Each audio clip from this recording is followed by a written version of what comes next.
everyone. Welcome. You're in the place to be, and we are here. Y'all know what it is. Come on now. Y'all know what today is. We've been waiting all week for this. So we're going to start the night like this. I had been hungry all the years. My noon had come to dine. I, trembling, drew the table near and touched the curious wine. 'Twas this on tables I had seen when turning hungry home. I looked in windows for the wealth I could not hope for mine. I had been hungry all the years. Emily Dickinson. Welcome, artists and family. You know what it is. Finally, Thursday night has come back. Pull up a Zoom box, grab a microphone, and get comfortable. It's about to go down.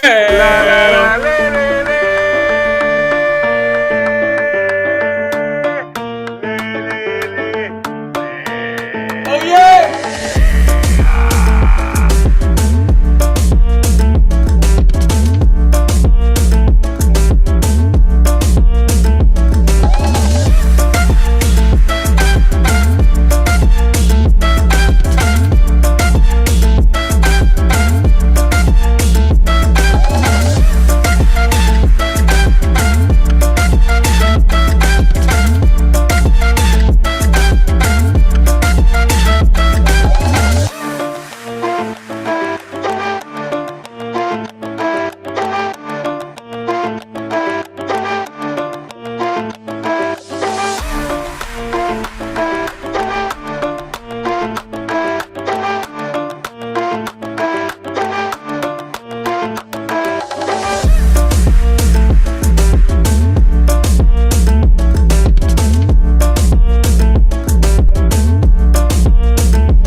Welcome to the online open mic presented by the legendary, I said the legendary New Eurekan Poets Cafe. I am your host. My name is Elemen2al. Happy Thursday. This is the jump off, ladies and gentlemen. Let's go.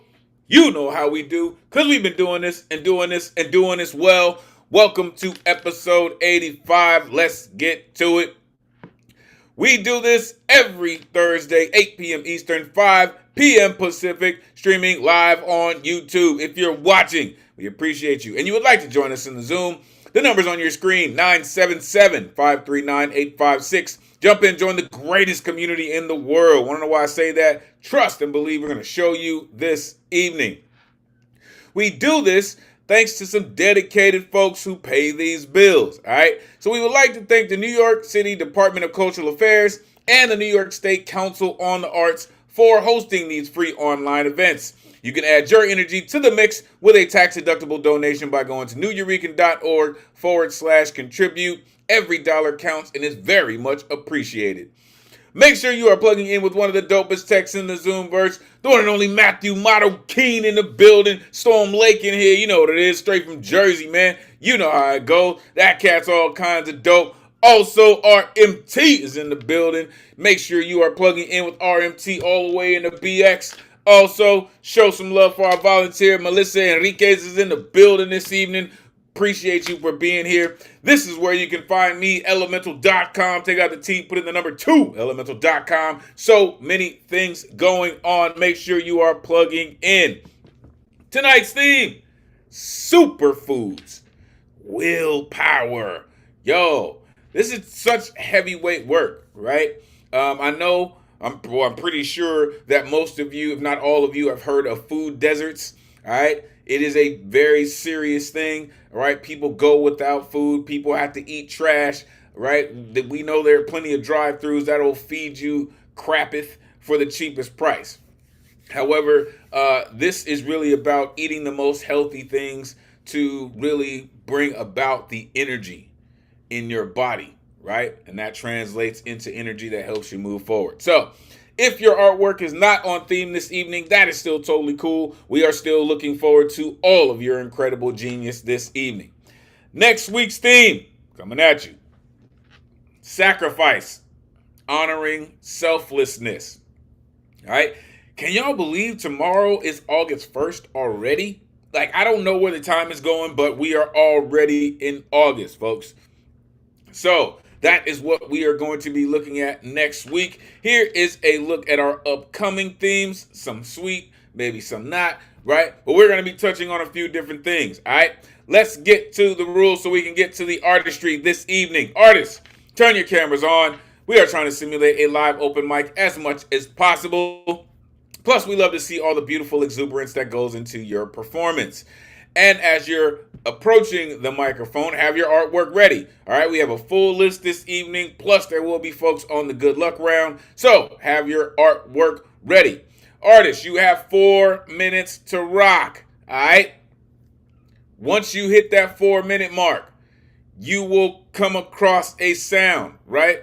You will come across a notification, and it sounds something very similar to what you're going to hear in about the next 10 seconds, all right? When you get to that point and you start hearing this sound, you've watched plenty of award shows, you know how this goes, right? When the countdown hits to 0, you will hear this, and you will then have 30 seconds to wrap it up, all right? Once you get past that 30 seconds, the mute is coming. So keep in mind, right? You have a certain amount of time. Plus, for the good luck round, you have 3 minutes to rock, folks. All right? Please keep that in mind as well. We have reached the time of night where the sensitive folks should be gone, because there are explicit lyricists in our community. Some may even bring about some triggering flashbacks, all right? But the founders of our cafe were major proponents on the freedom of speech, and we will make sure it maintains in the vein of everything we do. Therefore, there is no censorship, other than any hate speech or any ism that people may use to manipulate, which will not, I said not, be tolerated. Go around and get cute, man. Whether it's from Jersey or the BX, baby, it's going down, all right? This is a living, breathing trigger warning. Thou hast been warned. After these artists get up here and they share a true essence of who they are, you will see this pop up on your screen. This is when you get a chance to share all of that energy, all of that exuberance with the audience, with the world. Don't worry about the noise, y'all. It's the rowdiest night of the week anyway. We're going to make sure it stays that way. So, share all of that energy with the community and it will be returned to you. Trust and believe. The guaranteed list tonight is closed, all right, because signups begin 24 hours before the show, which will be Wednesday at 8 p.m. Eastern. To sign up, you go to newjurican.org, click on full events calendar, you click on a Thursday that you want to get down on, and you need that artist RSVP ticket. It's the only way you're getting on the guaranteed list, and they will not populate until 24 hours before the show, all right? It's a hot ticket, folks, so make sure you plug in, make sure you are ready on the button, all right? It's a hot ticket. Make sure you plug in, all right?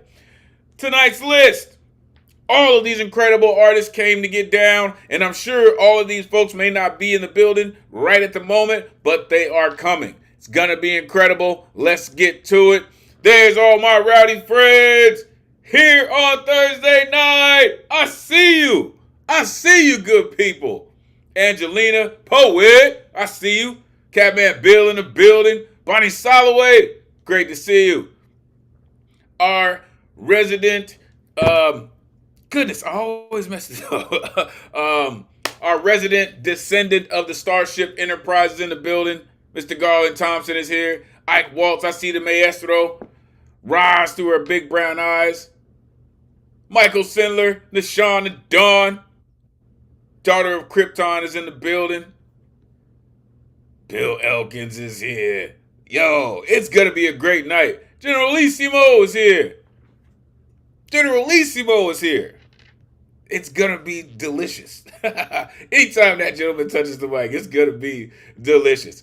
So, let's get to it. I will post tonight's list in the chat.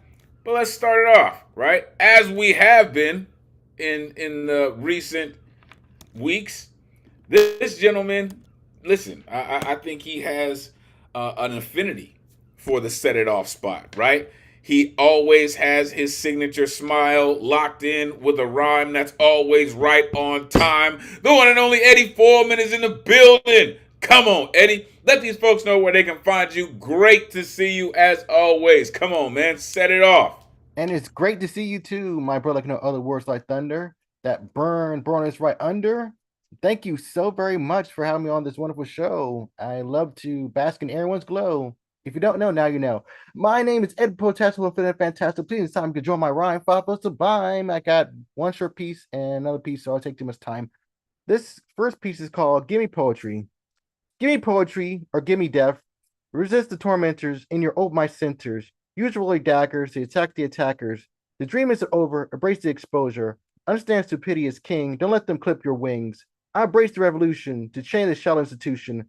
Poetry needs to be spoken, not to be banned or cost a token. If words aren't free, then what is? Don't be mute in the dark abyss. Please fight, riot, or speak. Even Ty's mouse has to squeak. Thank you. And the last one is called Last One Out. This happens each time. I'm always left last or behind. Sometimes life is cruel. Soak in your own pool. Life makes fool of us all. It's hard to stand tall. Why must we fail and fall? Then to be broken wall. It must feel really nice to be chill like frigid ice.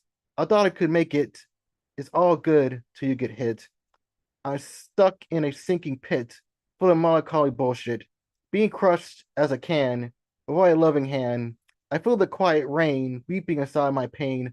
I swallow my thunder to brighten my unders. I'm crying salty oceans while time is in motion. I did my absolute best as I feel nothing in my chest. My beating tank is empty without a drop of sympathy. Why can't I catch a break? Believing was easy as cake. Why couldn't I be born the sun to make shadows quickly run? I'm failing. I'm a failing loser, never a winner. It's getting thinner being a beginner. We all can't be first every single time. Life isn't divine or simple like a dime. I know the truth can painfully hurt, but out of pain, hope can give birth. You need to be strong and have hope. Life is the most slipperiest of slopes. Pity won't protect you from dangers. Don't be a scared stranger, but a life changer. Thank you. Yo, you put in so much work, man. I love what you do, Eddie. For real, man. Like I still don't know how you do it on such a regular basis, but you do. And I'm thankful that you're always here and willing to share it with us. You're just amazing, sir. Unmute yourself. Give it up for Eddie Great job, Foreman. Eddie. Yes. Thank Thank you. you, Eddie. Thank Always you. consistent. Always comes through. Yep. Words aren't free, what is? In that second piece, you built up such a, like Angelina was saying, this very consistent pace, this rhythm, like a two-step rhythm that got me so locked in. It didn't matter when you stopped, it was always going to feel like a mic drop. Ooh, Whoa! let's Ooh. go. Speaking of mic drops, and I doubt if he really intended for that to happen like that. But when poetry just comes out of your pores, it just happens like that. Appreciate you, Jedi Master. Truly, Eddie. I really love to see the progress in your work and how you continue to do what you do. In your first poem, "Give Me Poetry," you said, "Don't let them clip your wings," right? And poetry needs to be spoken. That is absolute truth, right? If people don't hear the poetry, they don't know what's really going on in the world, right? Kind of like Marvin Gaye said, what's going on, right? If you want to know what's going on, you got to listen to the poets, right? And the last one out, I love the line you said, "Out of pain, hope can give birth." Man, man, that's just such a heavyweight line that could just be unpacked and unpacked and unpacked. But I love the fact that you put it in your work. Truly, truly appreciate you, sir, for all that you do and continuing to share it with us. That cat's dope. Make sure you are plugging in with Eddie Foreman. All right, y'all. The Starship is underway. Let's keep it going. Coming up next, this gentleman, I'm telling you, he's probably one of the most prolific writers around. Seriously, his consistency, his dedication to writing, his focus on his style, it really is incredible. Again, I like to call this cat like the master of chicken soup because he always writes something that sticks to your bones. The one and only Alan Gary is in the building, y'all. Real. Come on, Alan. Let these folks know where they can find you, sir. It is always great to see you. Please take it All away. right, friends, on this Thursday night and any night, you can follow me on my Alan Gary Facebook page. Our theme is superfoods, that which energizes all that makes you who you are. Nourishment comes in different forms than what we eat and how we live. I'd like to offer some chicken soup for the soul tonight in my own special way. 10 tips for the perfect fun party, as hosted by me, Alan Gary. Number 1, invite only zombies as they are easy to please. Number 2, it does not matter if the ratio of male to female zombies is 50-50, as they're all deceased, so why not? Number 3, remember to go shopping early as to pick up at least 10 pounds of brains per expected zombie guest who is coming for dinner. Don't be stingy, or you know whose brains they're going to go for. Penny wise, pound foolish is your butt. Number 4, set up parlor games to break the ice. Include Zombie Twister, Zombie Trivial Pursuit. Categories include George Romero Original Night of the Living Dead versus crappy knockoffs, and famous zombies who occupy the White House. Number 5, if you are having zombies over who have been dead a real long time, then go to Netflix and watch Abbott and Costello Meet the Zombies. 6, for snacks, the following should be a real no-brainer. Oops, what I meant was have finger foods such as lady fingers. That little bodega that sells 6-month-old milk probably will have some in the back of the store, if you know what I mean. 7, if you're alive and hearing and reading this and want to play with zombies at your party, go to Home Depot or the Target store near you and pick up some torches. You can stay in your apartment, dorm, or house with them when they are lit, and you won't be killed. But for God's sake, don't be a dumbass and forget to light them, or to have matches or a lighter handy. Oh, and pick up an inexpensive chainsaw to be explained later. 8, now that you have listened to what I have told you and have prepared properly and have a place full of zombies, it's time to mix and mingle. Don't stay by yourself in a corner or all locked up in a barricaded basement. That's no fun. Don't be a dumpy Dan or sad Sarah. Talk to your guests. Yes, you can do it. Even if their brains are infested with rotting maggots and the most vile bacterium on the face of the planet Earth, that doesn't mean you have to be a snob. Yeah, their throats are probably filled with dirt or swirling with worms, but you can still tell them jokes. Be nice and remember, random acts of kindness and senseless acts of beauty can abound in you. You made the party. 9, now, time for the yummy dinner. You don't have to serve any fancy schmancy Martha Stewart bowls or silverware. Your guests are dead, for crying out loud. Throw whatever spoiled stuff you've had in your cabinets for years on the floor and yell, "Brains, come and get it." They will. After the fiesta is over, your guests will want to leave, as not to overstay their welcome. To make sure they get home safe, whip out the chainsaw you also bought. You did remember to buy one, didn't you? You will need this to sever their heads completely from their bodies. It's the only way to keep them from coming at you when your torches die down. Smile when you are slaughtering them, as you are expediting their trip back home to hell. Now you can relax, knowing you threw a real great party. Thank you, and enjoy your evening. Yo, I mean, but there's zombie splatter all over the screen now. I don't know how we're gonna do it. Unmute yourself, give it up for Alan Gary. That was great. Yeah. Yeah, Praise. zombies. Praise. Praise. So Oh, creative. So that's probably creative. one of the easiest dinners to Yes. throw. Right. Zombies for dinner. That It's a sounds bit of like a an put down. oxymoron. It's a bit of a put down for zombies to picture them in the White House. So I don't know. Love Zombie. it. I had a smile on my face the whole time. Oh my God. That was Yeah, I was great. laughing. I was This laughing is great through coming the on whole last thing. week's episode, zombie episode of Strange New Worlds. Zombie Twister. That's such a whacked image that creates in my mind. Right. I gotta love the serve them lady fingers though. Ah man, that was just on point, sir. Really. Um Penny wise and pound foolish. Love that. Love that. Those who occupy the White House. Don't forget the chainsaw. You can still tell them jokes. All right.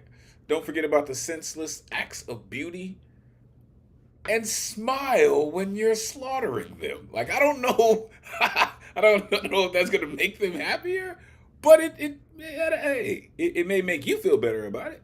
I love the work that you do, sir, and the fact that you wrap that in a number poem. That's genius, sir. Really, you're amazing at what you do. Thank you for continuing to share it with us. That was just dope, bro. All right, let's get it, y'all.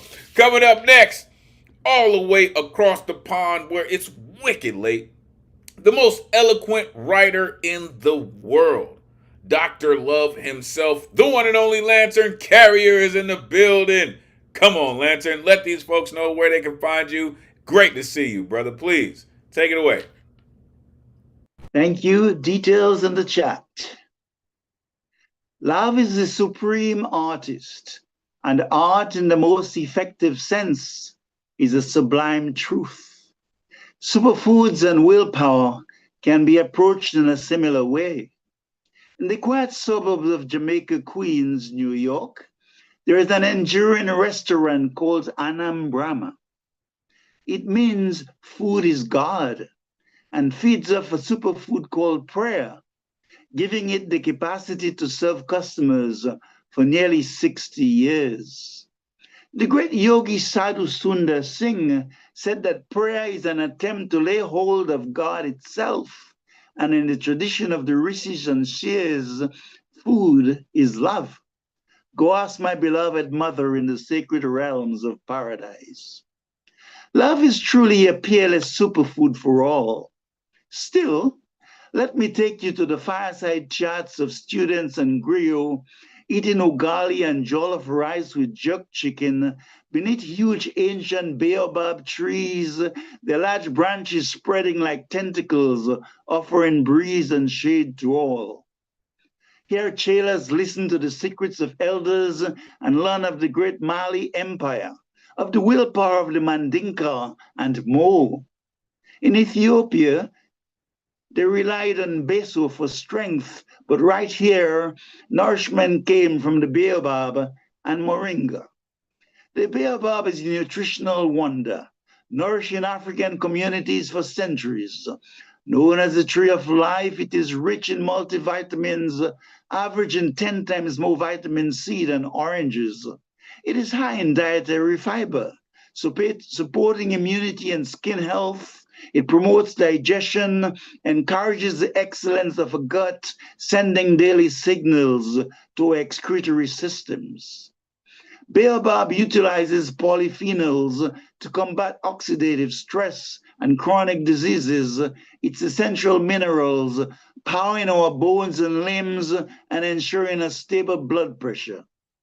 Baobab in smoothies gives extra oomph, and it is widely known as the versatile superfood. No wonder our warriors were so strong and sadly preferred for foreign labor.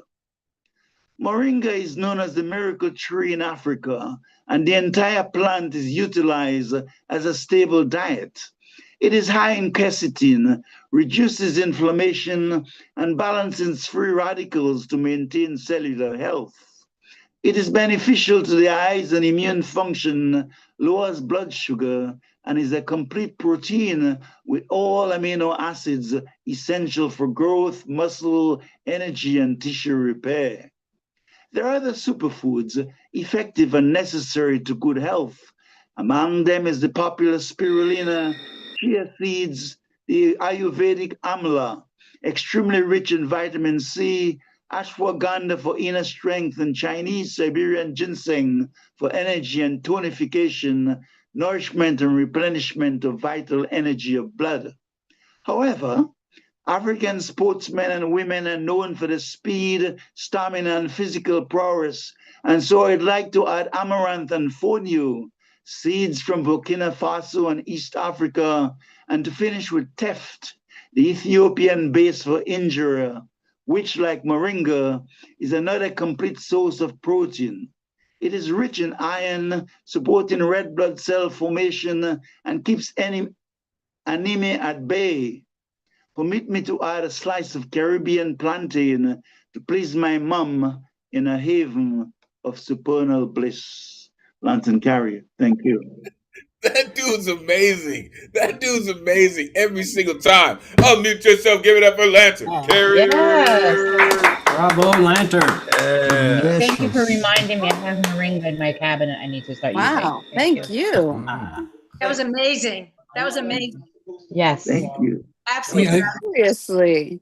I think I need to change my So whole much. diet now. Yeah. Throw out those Cheetos.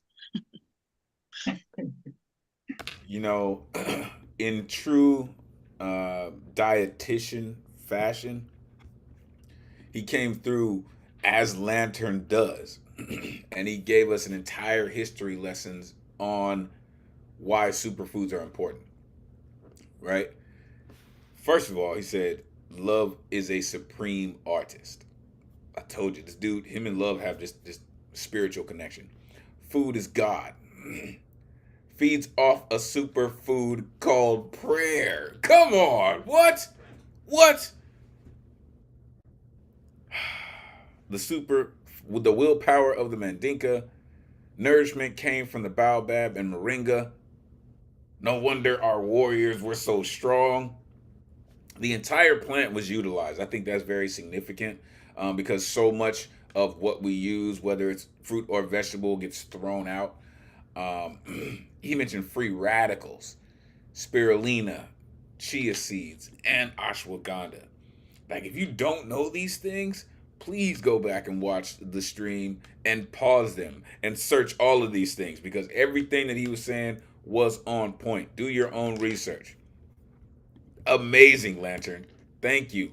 Thank you for always giving us the lessons that we didn't know we needed, but we can use. I believe that's what poetry is about, is giving people something that they can use.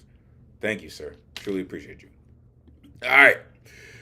Let's keep it going. Coming up next, this incredible artist, listen, she does so much for so many artists on so many platforms. She is a member of the Poetry Global Network. She has her own platform, Fincabulary, whether it's karaoke, poetry games, Wake Up and Write. She just continues to help feed poetry and help poetry move forward. I really, really can't thank her enough for that. Author of Some Days Here, From Pebble to Ripple. I like to call her the daughter of Krypton. The one and only Finn Bell is in the building. Come on now. Let these folks know where they can find you. Always great to see you. Please, take it away. It's always great to see you too, Elemental. Good evening, my poetry family.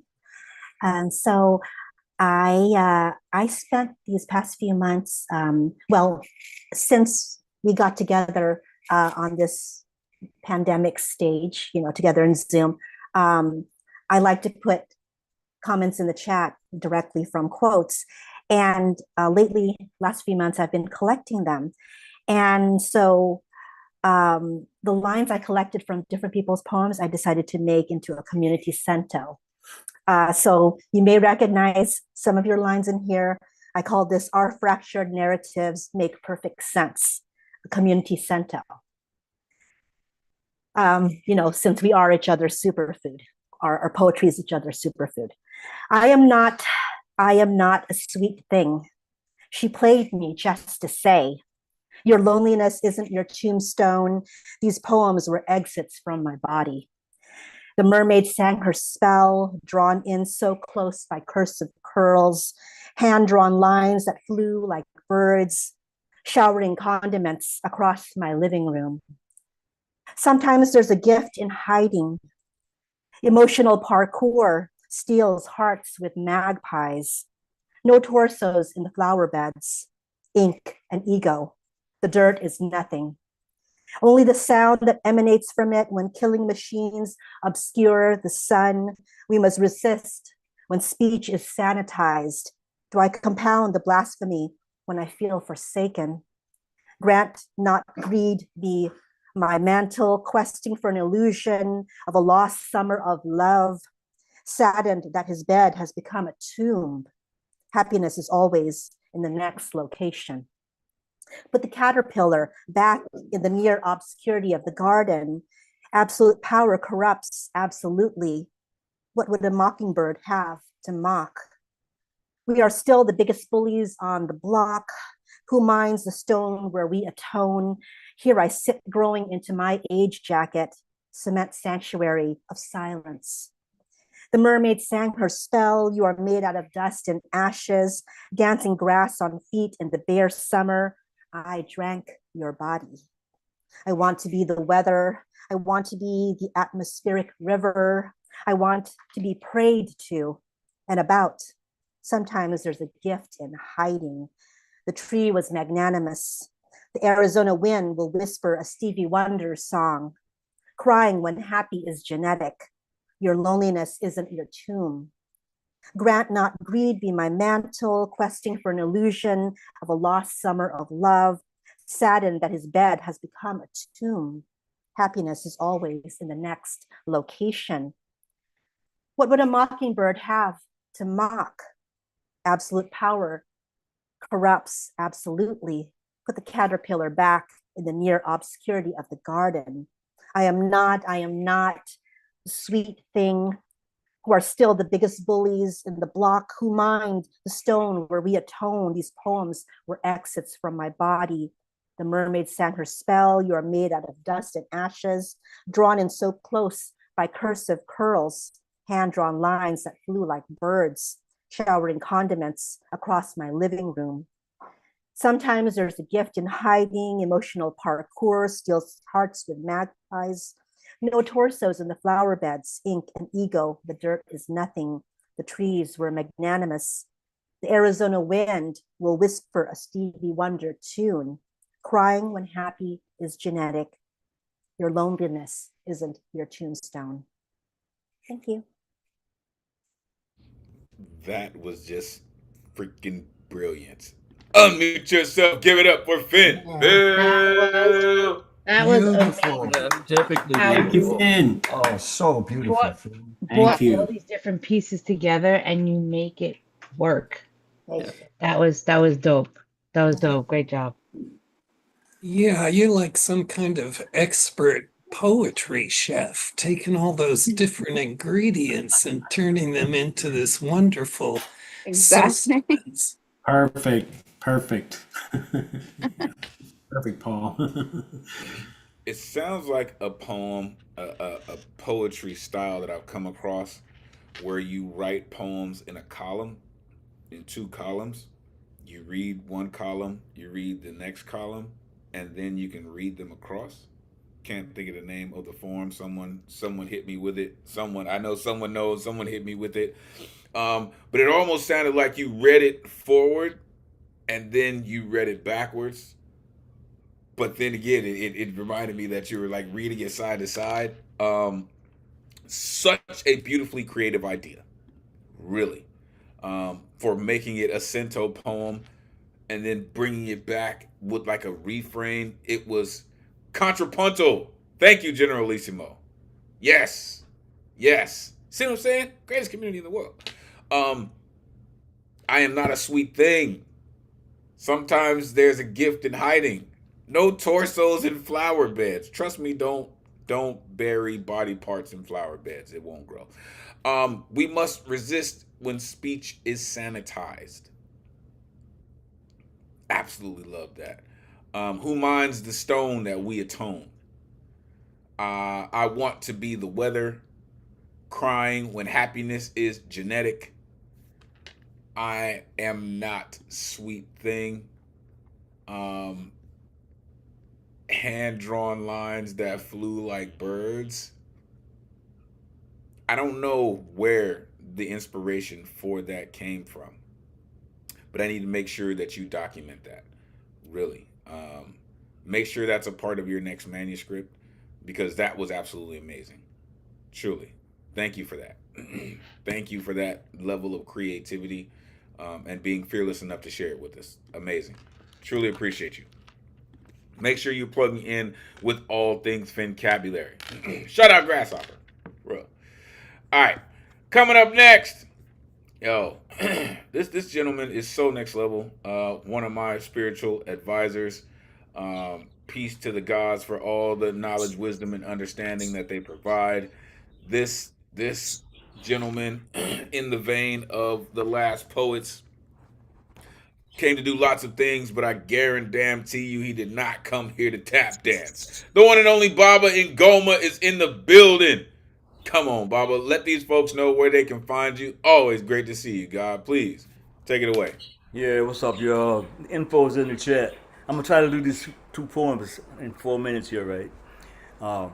People were writing these poems called I've Been Writing These Poems. I tried that.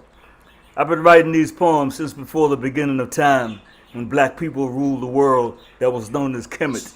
And Kemet was a part of Al-Kabulan, or when the Moors were kings. I've been writing these poems of truth, but truth is having a hard time being heard, always being challenged. Its destiny is victory.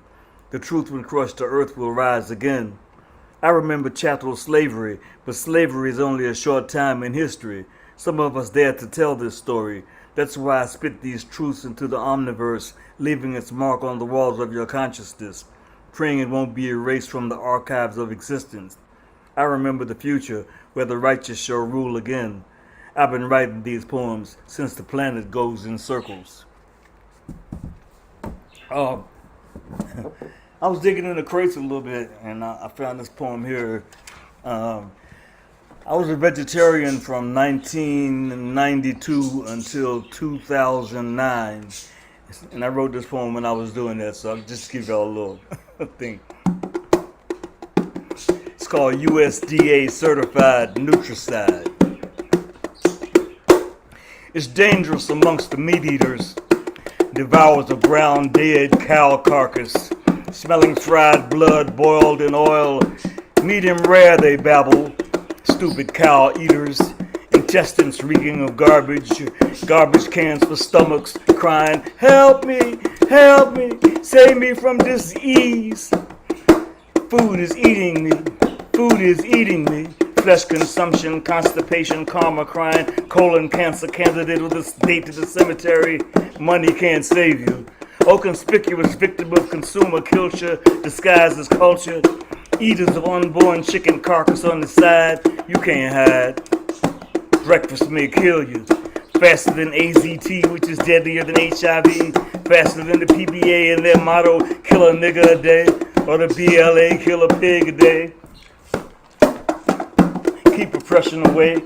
Supermarket refugee, you can't hide. We charge you with genocide. Blood sucking causes insanity. Remember, you are what you eat. Beef, tongue, pig, feet. Red dye, cancerous, USDA certified. The government lied. Call yourself a hot dog. Slowly dying like a hog. Color me an anti-commercial for the meat industry.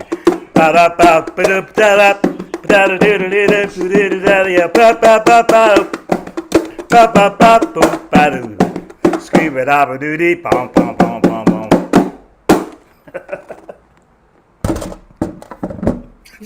You're just amazing. You're just amazing, God, for real. Unmute yourself. Give it up for Baba Ngoma. That was awesome. Man, Yeah, I'm glad that you dug into your files, Phenomenal. man. Baba. Wow. Loved What a it. great The ending second on the piece was great. last piece, too. Wonderful, Oh wonderful. man. Loved it. Loved how you ended it. I don't know if you have a slaughterhouse or a splatterhouse in your throat, but that was bloody. It just and then the drum, you know what I mean? Anytime you start working your drum, it invokes something very different. Um, First of all, I love that you jumped on the. I've been writing these poems. That's just something that the world needed to hear. Please make sure that that's on your next recording. And I'm sure once you add your instruments, it's going to be even more. Um, you said truth is having a hard time being heard, no doubt. I remember chattel slavery. Spit these truths into the omniverse. I remember the future since the planet goes in circles. In the second poem, really love how you just made it very visual, very textual. Garbage can for stomachs. Food is eating me, right? Blood sucking causes insanity. Call yourself a hot dog. That's just funny. An anti-commercial for the meat industry. That's again, that's the charge of artists, of poets, is taking what people know, taking what people think, and turning it into what people need to know. Appreciate you, God, for what you do and how you do it, staying so dedicated to it. Thank you. Woo! Let's go, y'all. Let's go. This is why I look forward to this night every week. I'm telling y'all, greatest community in the world. Coming up next, this incredible artist, writer, playwright, poet, former fencer, puts in the type of work that you just cannot forget, right? Traded his foil for a pen, and now he just pens the type of work that you can't forget. Author of Four Crescents, author of Black Calculus, author of Evaporated Rage, contributor to Love Letters to Gaia. This pushcart nominee continues to create incredible work. The one and only Norm Mathematics in the building. Come on, Math. Let these folks know where they can find you. Great to see you as always. Please take it away. Hey, my people. If you're lucky, no. If I'm lucky, you can find me here on Thursday nights. Okay, so I got these two pieces, and one of them is on theme. First piece, more than words from beyond ether. I am humbled. Words trust me to compose intentional ecosystems, integrate images, actions, and feelings. Words whispered from the lips of my muse feed my spirit, channel creative impulse. Like an alchemist changing something mutant and palpable to the nature of love. The pen will never be the same. The keyboard will type without fingers. Paper will want to learn to read itself. Blanks will look to fill themselves with words and your voice. Poet will witness their own transformation. Next piece. I be love, you do love. Epigraph. What's love got to do with it? Tina Turner. What is there to do with love? Who is there to be love with? Who is there to do love with? What is there to be love with? Doing love is action that shows intention and purpose. Being love is invisible if you're looking for it. Love puts on a show when it's done out loud. Love is the show when it's the intended purpose. Waiting for love to be done can take a lifetime, maybe filled with frustration and disappointment. Working to be love will take a lifetime, likely filled with disappointment and frustration. Love doesn't suffer fools. Fools in love suffer. In both cases, don't be a fool. Doing love leaves space and time to be done with love. Being love takes up space and time for love to never be done. Do love is for show. Be love is for life. Peace. Yeah, I know y'all caught all that. All that. Unmute yourself. Give it up for the Yes. maestro. Bravo. That was great. Yes. Beautiful. Bravo. Beautiful. Really beautiful. Thank you, Noah. I love that. And in both cases, don't be a fool. Amazing. I really like that first poem as a kind of meditation on what a poem is. It was very different than a lot of a poem is this or that. You got into this very kind of phenomenological part of poetry, really kind of got at the essence of it. I rarely hear people get that tight with it.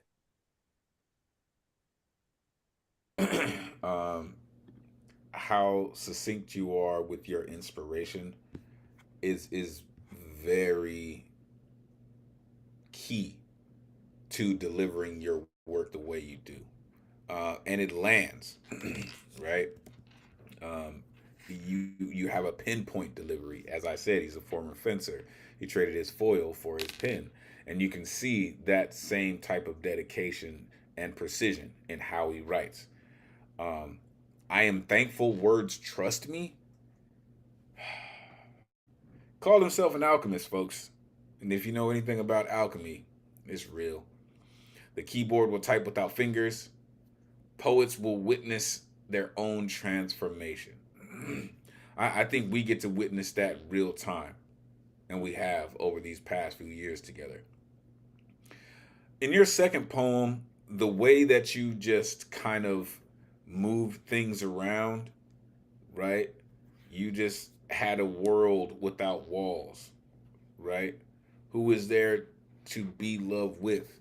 What is there to be loved with, right? Action that shows intention and purpose. Love is the show when it's the intended purpose. Working to be loved will take a lifetime. Please make sure y'all heard that. Working to be loved will take a lifetime, right?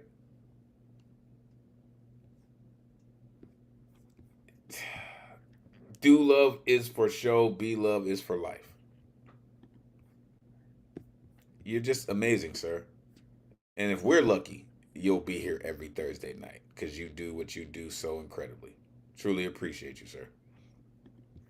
All right, let's keep it going. Coming up next, our resident blacksmith is in the building.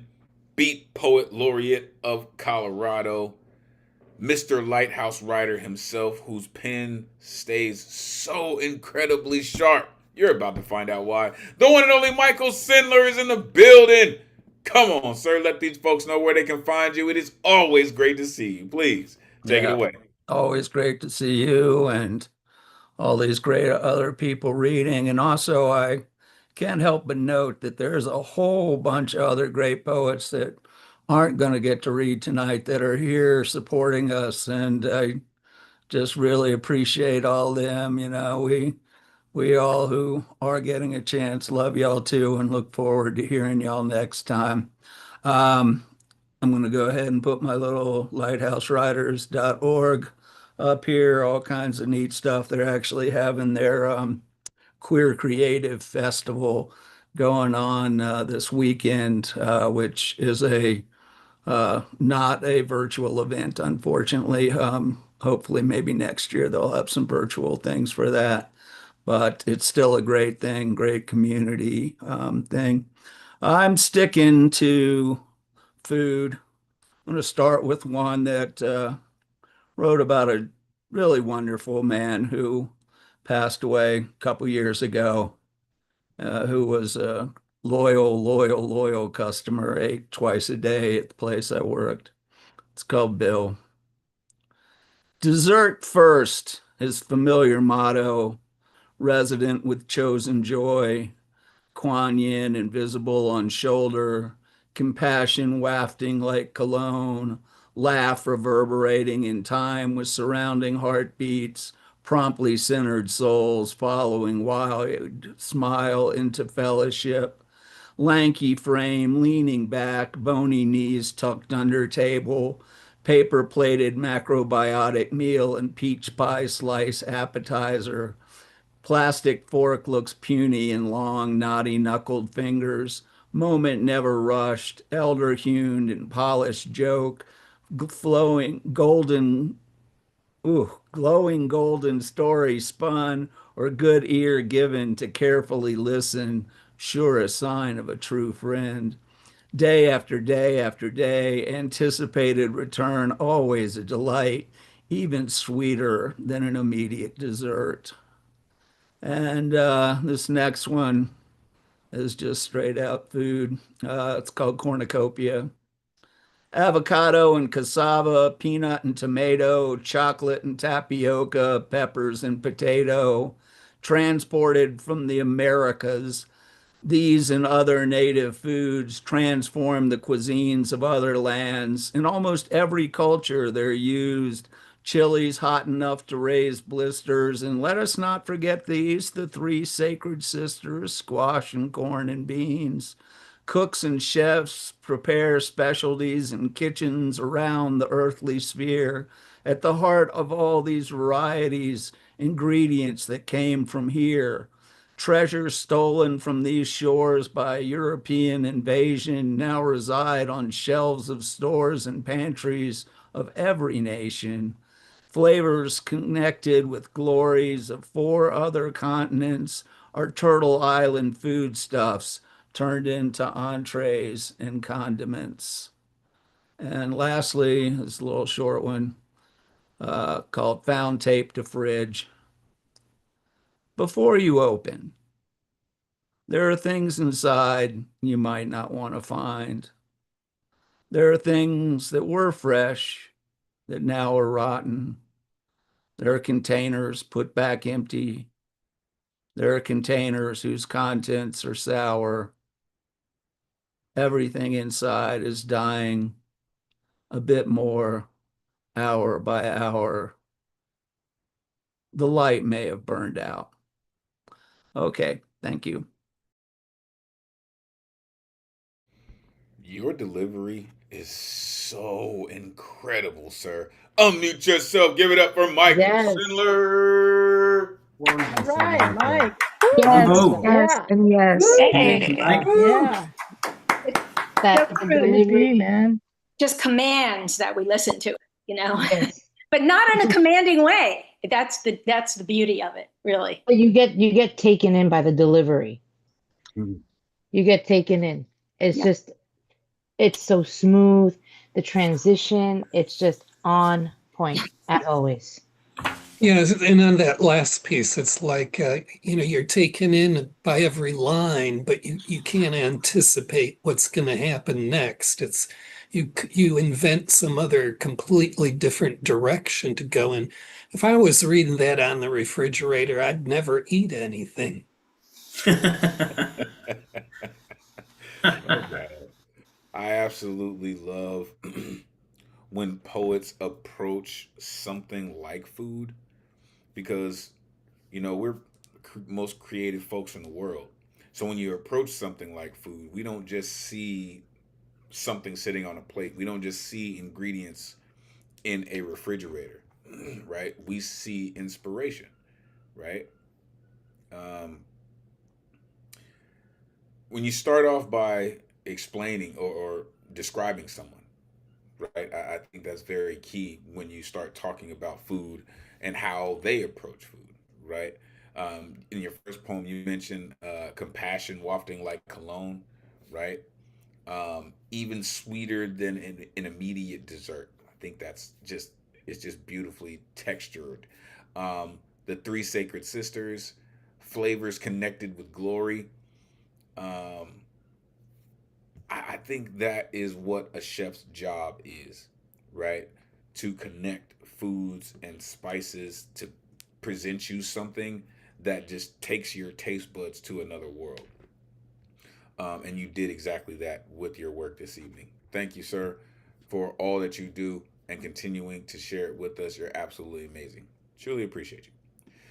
All right, let's keep it going. Coming up next, this artist, love when she comes through because she has such a fearless approach to what she does. She continues to share information with me like this, even on tyranny. She just puts me up on game, right? And I love to hear her work, whether she is giving you something that is on her brain or she's saying, hey, you better pay attention to this. It's always work, and we're looking forward to it. The one and only Bonnie Soloway in the building. Come on, Bonnie. Let these folks know where they can find you. It is great to see you. Please take it away.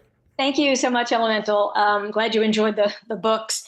I'm on Instagram, not with my poetry yet, but with other things. So tonight's poem is called Taking the Free Out of Freedom. And I have to say one thing with all the research I have to do on this stuff, that, the far right never disappoints. And this is no exception. Taking the free out of freedom. American lives judged most successful when frenetically on the go, constant striving upward with little rest, much less plateaus. Resting is for losers, weaklings without plans, working 24/7, our capitalist command. America's got a sinister side. Freedom's hardly free. Needing help seen as a weakness, an undeserved plea. Be it food for hungry children or the need of a livable wage, healthcare, daycare, parental leave, basic needs left unassuaged. Billionaires say, work harder. If you work 2 jobs, get 3. What's that? Hell no for guaranteed wages. Guaranteed raises, that's less money for me. Plus, it's another way we 1%ers can fund our gratuitous greed. Republicans say the needy cheat when voting to help the underclass. Are these not the same people with questionable stock trades while seeking shelters for their cash? While the rich and famous get more tax breaks, in 2022, undocumented migrants dutifully paid $97 billion in tax revenues, with 1/3 going to services like Social Security and Medicaid, programs they pay into, funding services they cannot take. Yet, we keep right on deporting migrants who helped build our economy for years in backbreaking heat stroke conditions, now worse than they appear. Recent laws in Florida and Texas, some call our hellscape states, now ban municipalities from trying to mandate employee water breaks. City ordinances in Austin and Dallas made sure construction workers get at least 10 minutes every 4 hours to hydrate and to rest. All that's now been nullified, bringing more dangerous safety threats. Reasons giving sound like hogwash, big old Texas tall tales. If we had to hazard a guess, let's follow the daggum money trail. So who will replace the migrants in the slaughterhouses and the fields? Project 2025 has the answer in child labor law repeals. It's so much easier to put the burden back upon the poor, because those will be the children negating education for factory doors.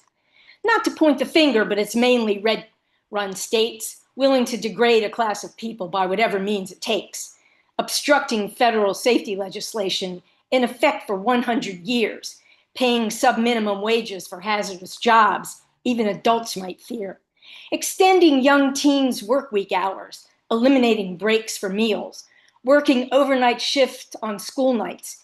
That was Florida's migrant replacement deal. Thwarted this legislative session, it'll be back again for sure. Hence the need for stronger laws Republicans can't circumvent or ignore. If we have a labor problem, exploiting our children is not the way, nor is placating a profit-driven power structure devoid of empathy. or taking the focus off education under a convoluted guise that the freedom to opt out of federal guidelines will help families live better lives. Big business lobbyists are firmly behind those Project 2025 plans, low wages, few regulations, the perfect labor pool expand. Is this really America, a former envy of them all, or right-wing white supremacist plutocracy of unmitigated gall? I'm voting for that last one. Thank you. Wow. When you on your shit, buddy, you on your shit for real. Unmute yourself. Give it up for Bonnie. That was killer. Yeah. Every time. Yeah. Awesome. Call it Totally out. awesome. Bravo. I Tell am that ready to truth. go. That was and fantastic. I'm You ready gotta to keep go that run in road the on the show, streets and burn my girlfriend. bra. Yeah, Every Bonnie. time you read. Yeah, Bonnie, that was hot. That was hot. Yeah. You Tell know those truths, Bonnie. what's so genius about your technique is how you use the rhyme to harmonize all the rage. It turns it into a kind of melody, and it's very unthreatening, and makes it possible for the person to just kind of take it all in without feeling like they're being assaulted. I appreciate that. It was hard. There was a part of it I was going to leave out completely, but I just had to get it in there somehow. But it's amazing. Like I said, they don't disappoint. It's unbelievable. But thank you so much. I appreciate it. Listen, and shout out to the new microphone. It's popping. It's clear. It looks fantastic for real. Listen, when you start going in like that, and I've told quite a few of you, you're a troublemaker, Bonnie. You are doing exactly what poets are charged to do, and that's putting it back in their faces, right? Resting is for losers. Of course, they would say something like that for the folks who don't work. Working 24/7 at capitalist demand. I love that. Work harder. If you have to work 2 jobs, get 3. Like, just, add another one. The needy cheat. Very interesting sentiment. Very interesting. Questionable stock trade. Like, they're hoping that the poor people don't even get involved in that, so they can just continue that to go over our heads. Some call our hellscape states. For real. Like, the freedom to opt out of federal guidelines, Florida migrant replacement deal. Like, again, this is why I say it's the greatest community in the world. And I've said this before, poets don't say anything. And the folks in the room can verify me, even the folks watching online. Poets don't say anything without researching it first. Trust and believe. There's nothing that a poet says if we don't know exactly what it is. Definitely not. Thank you, Bonnie. Thank you for rattling those cages, for kicking those asses, and making sure people know what it really is. Truly, truly appreciate you. That's just good shit, Bonnie. Thank you. Thank you, for real. All right. 2 more artists and we'll go to halftime. Coming up next. No, I saw that cat come in the room. Love when this dude comes through because he continues to work on his artistry, right? The work that he's put in, it's very, very palpable. You're about to find out why. The one and only Principe is in the building. Come on, Principe. Let these folks know where they can find you. Great to see you, man. Come on. Take it away. Tonight I'll be sharing 2 poems. And the first poem is called 100. I will reach 100 as a ripened fruit someday. Then I would travel past the skyline, reaching a new planet filled with puffy clouds. But first, I will live life traveling to places my eyes haven't seen, only in movie scenes. With the mind out of the scarecrow head, my thoughts will be out of my head and on to where I'm headed to becoming a by 100, my heart would be a cup full. That's the first one.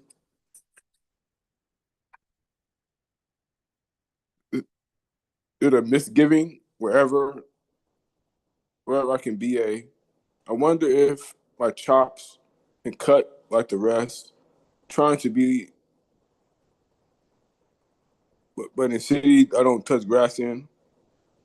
I'm an amateur until the 5W. I see here and hear the news daily because I want my name on bylines. So I leave it to chance to create chances. I want to be like Hemingway, Twain, SK.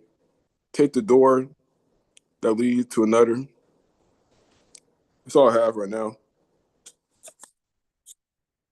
Yo, when you aspire to be like those cats, you are on the right path, sir. Unmute yourself. Give it up for Principe.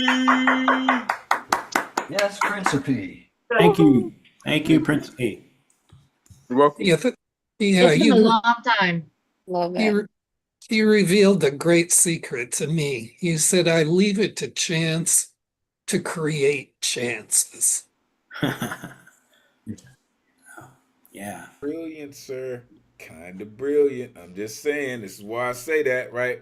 He continues to work, and you can tell that he's working hard on what he does, right? You mentioned some very heavyweight names. You continue to focus on those cats. You continue to study their work. You're only just a step away. For real. You're one poem away, right? You said I'm an amateur until the 5Ws. No doubt. His first poem, he said he want to travel past the skyline. Listen, again, poetry can take you there. And it has. It has. It's already taken you beyond the stratosphere into the ionosphere. Keep working.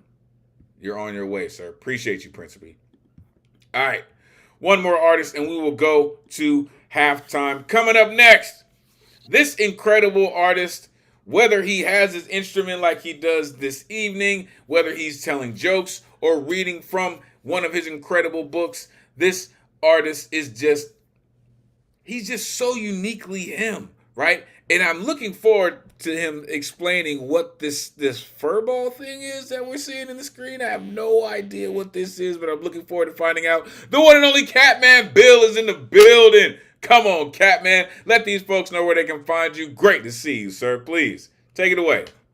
Thank you, Elemental. You know, you build me up too high. You should start at below ground and say something that's close to dirt. Then I would be all right.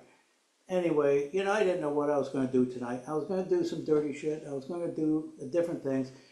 I was going to talk about my body here.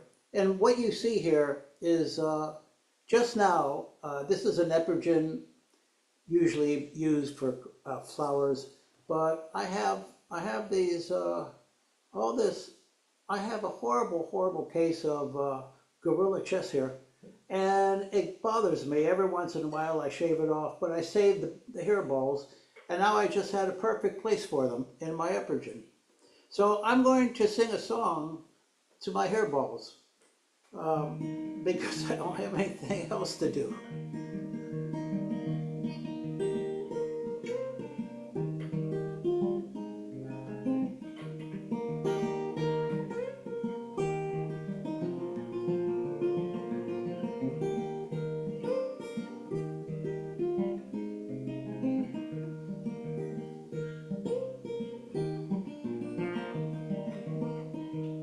I'm a poor boy and I'm a long way from home.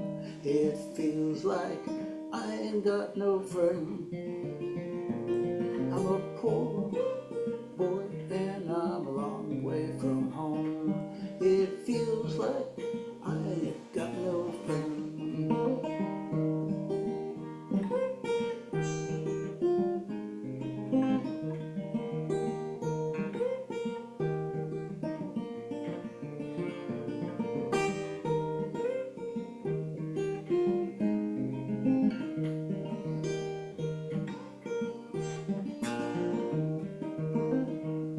Oh, please, please, let me stay all night. I'm a poor boy and I'm a long way from home. I'm away from home. It feels like I got no friend.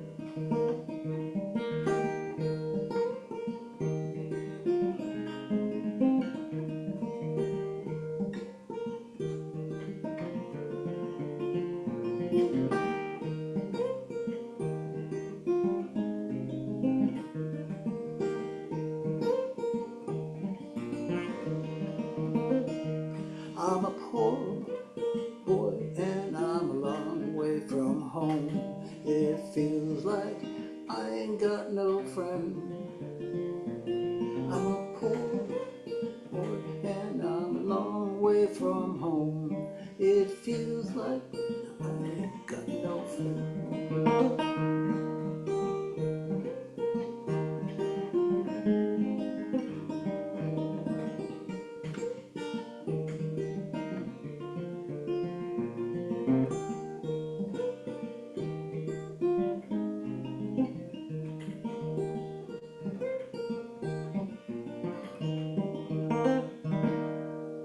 Mississippi John Hurt. Thank you. You're incredible, sir. Just in case no one's told you recently, you're incredible. Unmute yourself. Give it up for Cat Man. Hey, Cat. That was beautiful. That was great. Beautiful. Bring in the love. Fantastic. So happy. That was awesome. Lovely. Great Beautiful. Thank job. you, man. Great guitar playing. Really beautiful. Yeah. Really Thank was. you so much. Yeah, really smooth, Catman. Really changed the mood in the room here where I'm sitting. Well, thank you. But you know, my biggest accomplishment is finding out what to do with these hairballs. And just as I was waiting to come on, I can't have flowers in my home here because the cats will eat them and they'll get sick. So just now, I was going to talk about my hairballs, and I said, here, right here, this is where they're going to be from now on in my epigen. Well, as long as you're not allergic. So. Sir, you had me at gorilla chest hair. I just just okay.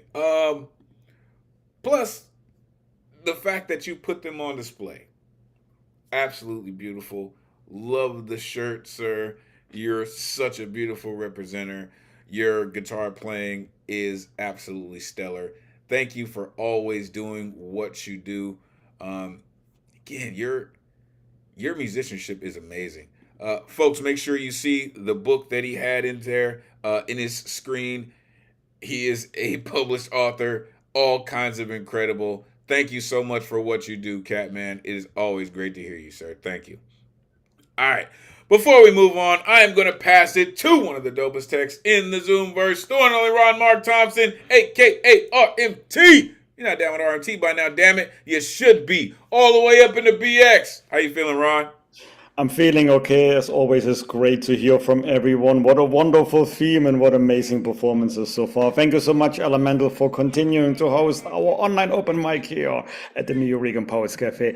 Hi, everyone. For those who may not know me, I'm Ron Mark Thompson, member of the program team. On behalf of our host, Elemen2al, our technician and tech assistant in the background, Matthew Marroquin, and our volunteer, Melissa. We appreciate Melissa. Melissa has been helping us out in our in-person events, and today is she's helping us online, so we really appreciate you, Melissa.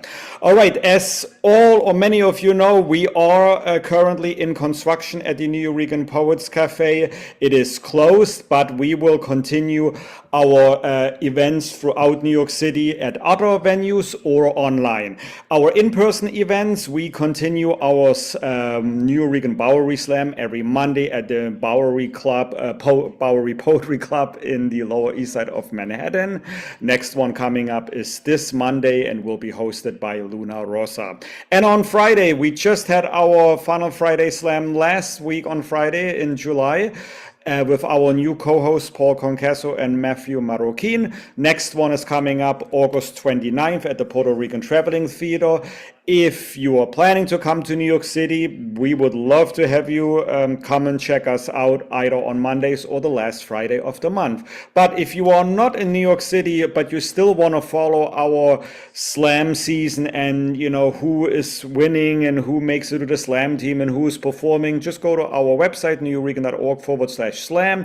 There you'll see all the rules, the information, and the scores. And I'll mention that in a minute. If you join our Patreon site and subscribe to it, you can actually watch recordings of Mondays and Fridays, because those in-person events, even though we record them, we do not release them to the public unless you join our Patreon. In the meantime, Wednesdays we usually do our in-person open mics at the Loisaida Community Center. We are on a break right now. We will return there September 3rd with our next Women Orator Wednesday. So if you can make it out to that one, we would love to have you. But we are also continuing our online offerings. For those of you who are not in New York City, please keep coming to our online open mics hosted by Elemen2al every Thursday, 8 p.m. Eastern Time in Zoom. Or you can watch it live or after the event in YouTube, where you can also rewatch your own performance from any of the past online open mics. So hello to everyone who's watching us on YouTube. And as Elemen2al mentioned at the beginning, if you want to sign up, Wednesday evenings, 8 p.m. Eastern Time, the artist RSVP list sign up starts. And I believe Elemen2al mentioned, or many of you noticed, yesterday's free tickets were sold out very fast. So for whoever who was not able to sign up but still would like to perform, let Matthew or Elemen2al know, or in the Zoom chat, and we will add you to the good luck round if we have time at the end, which I believe we will. And Tony McPherson will return to us next month, which is, tomorrow is August. So on the second Tuesday, which is August 12th, he will continue to teach the free Poetry Slam workshop. So sign up for that if you would like to learn how to write and perform slam. And that one is free, thanks to Poets and Writer, and it's online in Zoom. So if you're not in New York City, you can still make it to that one. All right, all the other programs that I didn't have time to let you know about it, just go to our ticket site, newregan.org/calendar.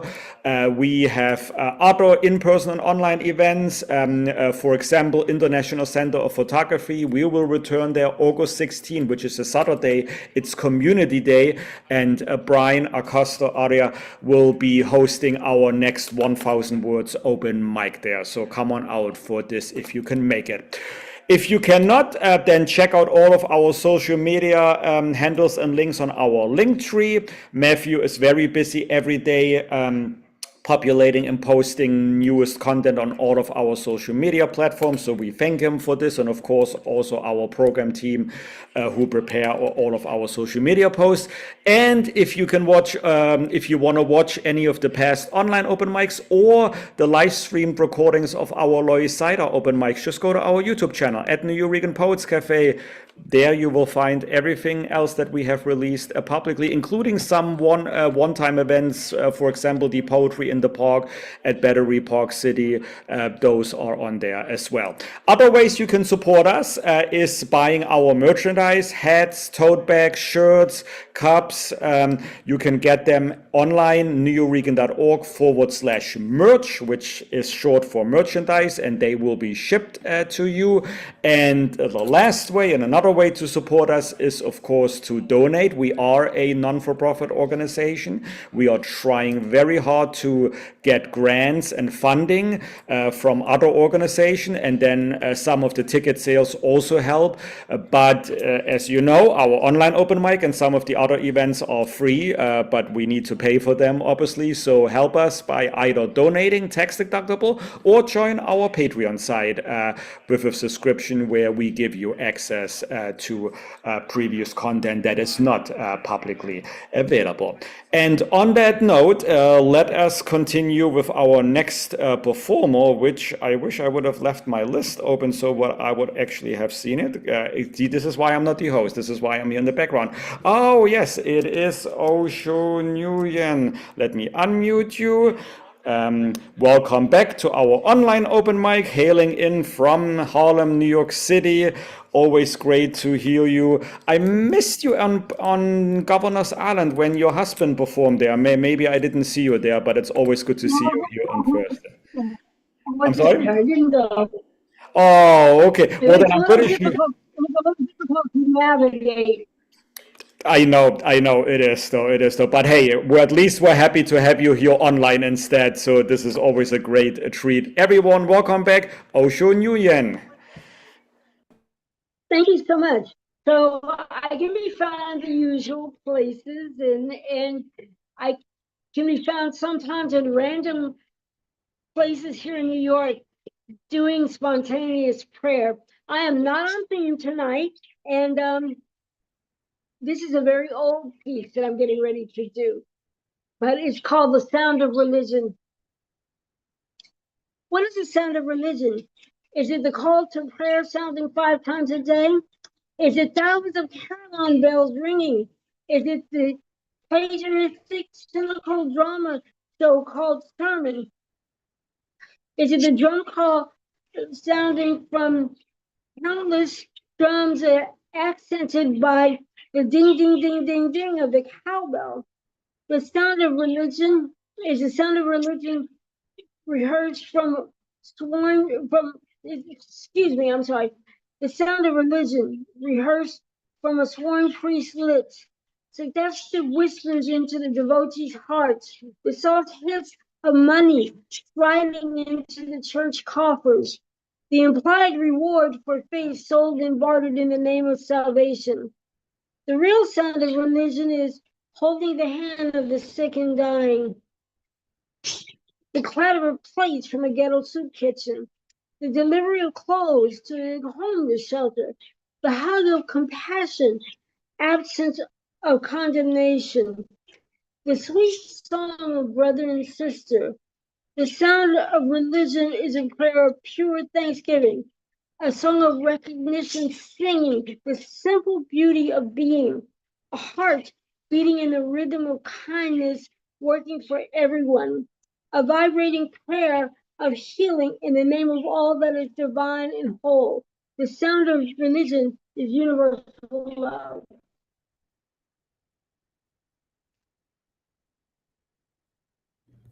And that's why every time you come through, it's a blessing, and I continue to tell you just that. Unmute yourself, give it up for Oshun. Yo, yeah. Great job. Woo, yeah.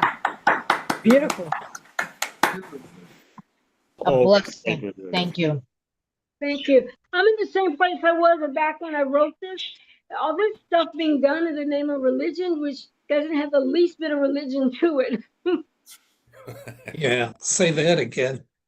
You know, when you straighten things out like that, I mean, you come across with, I don't know if you were aware of this, with a really intense authority, and it really carries the wisdom you impart. Thank you. I didn't get that at all, but thank you. No, truly, it's heavy. Oh, it definitely is. It definitely is.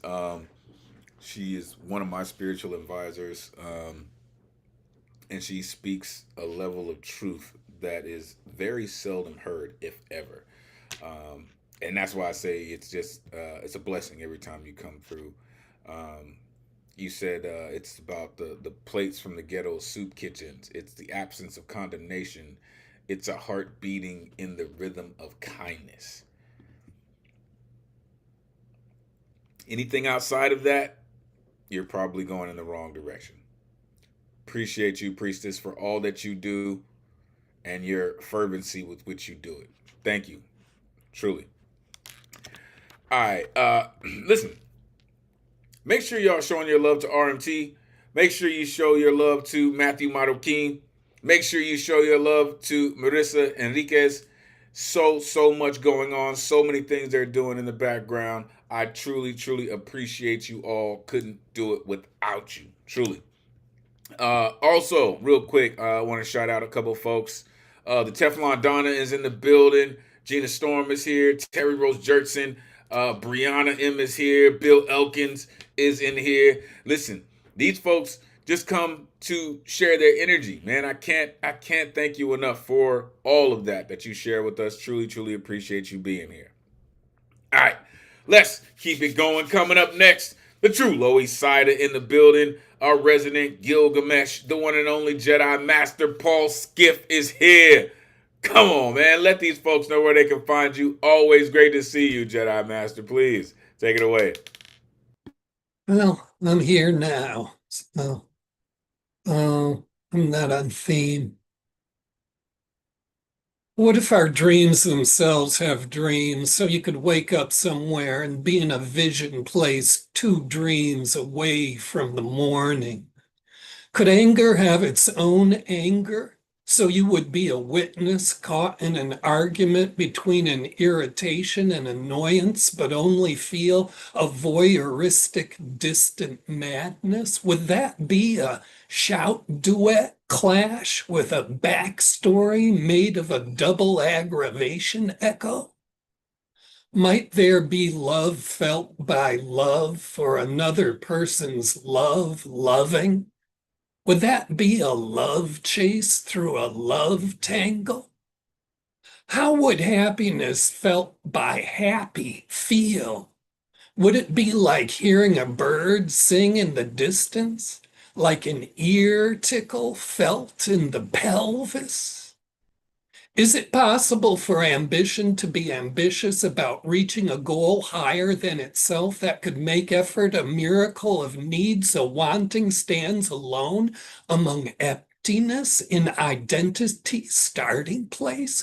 Could curiosity be a whim curious sails on the atmosphere, needing to know, transforms when it rises and careful to be inquisitive about the abstruse surrounding us as everything we cannot touch with precisely accurate experience, exciting as a void, strangely empty, needed to replace what is between us and the unrevealed, so who knows is now more than the place where an answer is? What would happen if a question got questioned before questioning? Would possessing an answer fall out the back door on needing to know and end up with nothing but being lost in a confusion alley, curious where what was going to be asked forgot why its lack of knowledge provoked initiative to overcome itself, had intended to seek as a way to better understand? Could not having anything to do with anything be a relative of nothing but not be realized?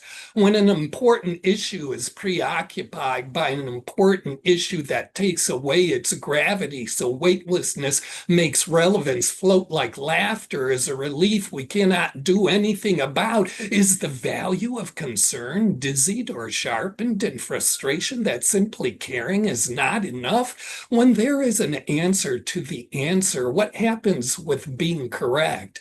Does it need to choose between 2 rights and make a wrong the byproduct of not being so sure? The danger to danger that is in danger dangerizes dangerous. So you had better pay attention to all the consequences in between risky and harmful before your pain is owned by injury as a hazard of the gap that creates a relationship organized by what if and the worst. Are poems like a big bang for paradox, where they get scorched into non-things that sneak into themselves? Just like you sneak into yourself when you think or dream or feel? You tell me. You know better than I do what hides in your silence. And the last poem is short. Feel that?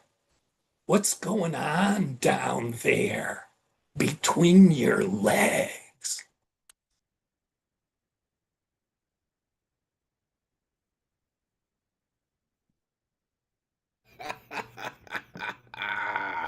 Oh my goodness. Unmute yourself. Give it up with Paul Skip. I feel like I just walked into church. I just feel like I walked into church. A great cap. Great. Wonderful, Paul. What a wonderful job. Thank you. Wow.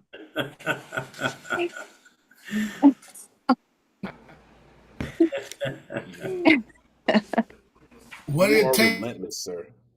Oh, damn it. Hold on, Maze. Maze, coming back at you. What it takes to write something like that?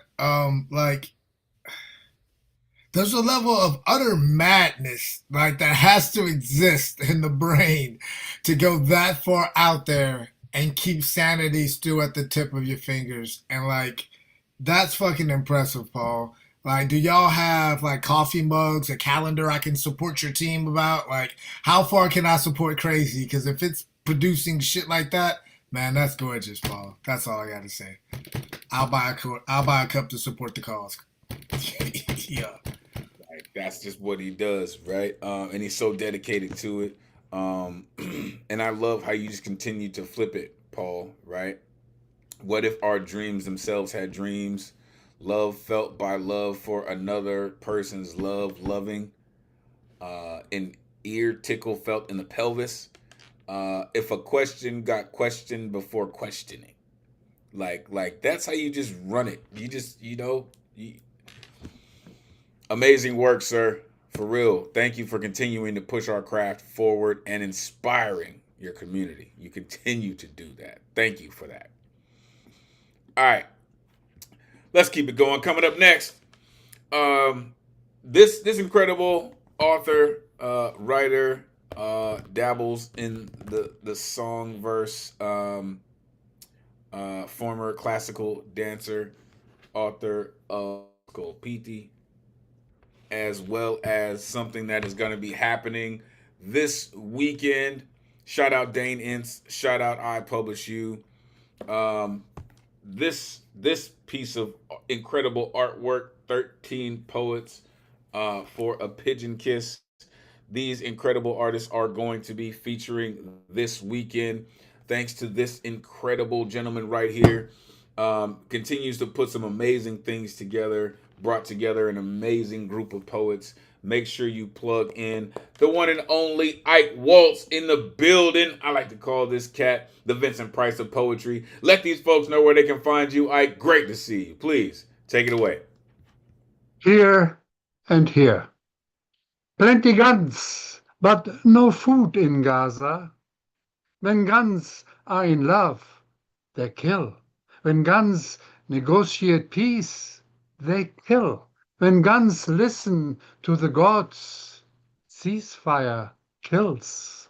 When guns are in love, nobody sings a song. When guns speak, nobody sings, what is wrong? When guns listen, God is not alone, as all the gods resign.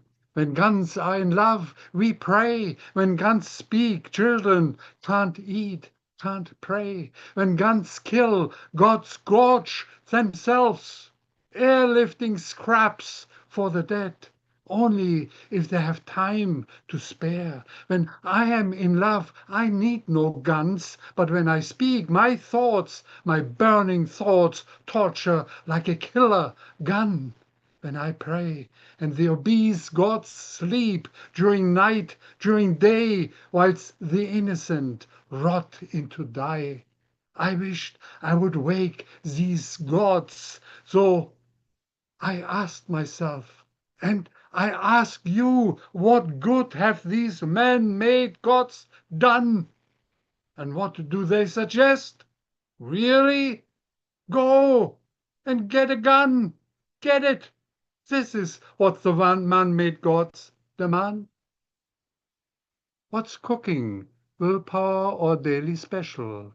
Holy drumstick favorite pie seeks California Wellington loaded with New England lobster ragout. I say, let me nibble your tender breast of chicken capellini with my drenching meatless lasagna until your succulent buttered frog legs and these slippery garlic escargots jump into a gazing or buster eye. Meet Robert's rare steak sunk in a fresh garden crudité extravaganza, passionate in my greasy, bloody prime rib of roast beef, relishing my broccoli cheesy soup of melted Asiago cheese. Then delight in a deep dish apple pie, embedded in my facial Y, hot kiss icy sorbet in heat with that finally look forward, that so sexy pudding, that French call for saucy creme brulee. No roughage, please. It make me sneeze. I eat beef stroganoff anyway, yet it comes to sauerbraten mit Spätzle, followed by Zwetschgedachi. Lives take me to heaven, I say, and then, and then, and then, life is taking us to hell in Gaza. Every day, every day. And I thought 1945 was the end. Thank you. Damn. That last part just took all my air out. Oh my goodness. Unmute yourself. Give it up for Ike. Whoa. My God, how'd you pull that together? You know, I'm astounded by that poem. First of all, the whole middle section about food was the biggest, most explicit orgy of a poem I've heard. And then you got this thing about Gaza going on. I need a few more lessons from you just to get normal. Did the Jedi Master just mention an Asiago orgy? I think that's what he was, referencing. Yeah, that the part about the food was stellar, sir. But then when you started talking about the firearms, it just went to another dimension. When guns sing, no one listens. When guns are in love, we pray. What good have these man-made gods done? Shout out, Bays. Life is taking us to hell in Gaza every day. And he said, I thought 1945 was the end. I thought 1945 was the end. Thank you, Ike, for doing what you do. As I said, folks, he is going to be getting down this weekend. Make sure you plug in with Ike Waltz or a plethora of other poets that are going to be involved. Make sure you plug in, fall through. It's going to be amazing. Thank you, Ike. Shout out to Queen Sheila. All right. Coming up next, Brooklyn Stand Up. This incredible artist, storytellers are in the building. She comes through with some amazing work. I know I saw her. There she is. She comes through with some amazing work. Her storytelling ability is next level. You're about to find out why. The one and only Markensia is in the building. Come on. Let these folks know where they can find you. It is great to see you. Please, take it away. Owns our explores 3 a.m. girls, underage prostitution, or sex trafficking of minors just 6 blocks from the White House. According to the U.S. Department of Justice, National Center for Missing and Exploited Children, between 100,000 and 300,000 children in the United States are at risk for being sexually exploited. Girls starting at 12 to 14 and boys 11 to 13. At 10 years old, Ashley, who lost her mother to cancer, moved in with her cousin and grandmother into prostitution. He insisted that closed legs don't get fed and that she would be beaten if she refused. In 5 years, Ashley moved into stable housing with her foster parents, whom she called Mom and Dad. As part of their church ministry, they support at-risk youth. As a victim, she thought being in prison was safer because she'd be away from the men who exploited her. She has graduated from high school and will study social work in college. Ashley, 19, attends a support group called Courtney's House, founded by a woman named Tina, who operates a hotline and gives medical referrals and tries to rescue such girls.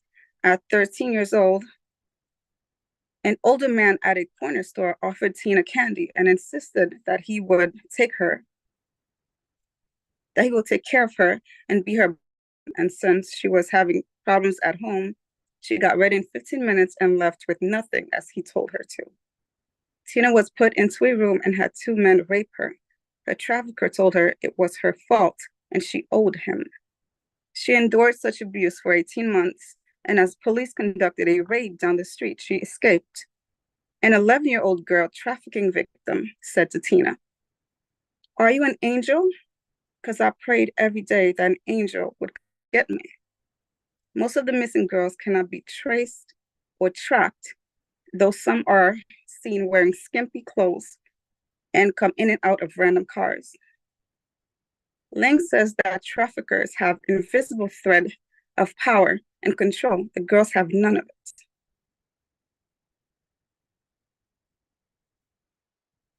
Tina says arrangements are often made on site, online, or over the phone, and conducted in private residences and hotels. Younger girls are more profitable and preferred. Young girls say that grown men traffickers harass them, offering favors and insisting they called them daddy. Tina recounts seeing a 9 or 10-year-old girl tied up to a bedpost and forced to sleep with men waiting in line and going in and out of the room. Tina, a trafficking survivor, wants to open a safe house with 6 beds, but she doesn't have the $350,000 she needs.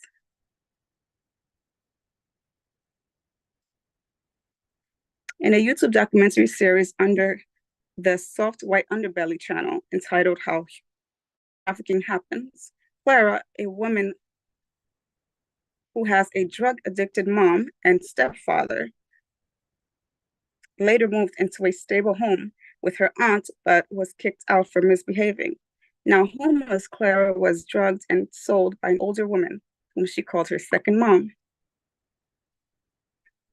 She was shocked to have woken up in bed with a strange man who became her trafficker. She was brutally beaten and sodomized by her trafficker when she came up short. She is now a survivor and supports other women who have experienced similar circumstances.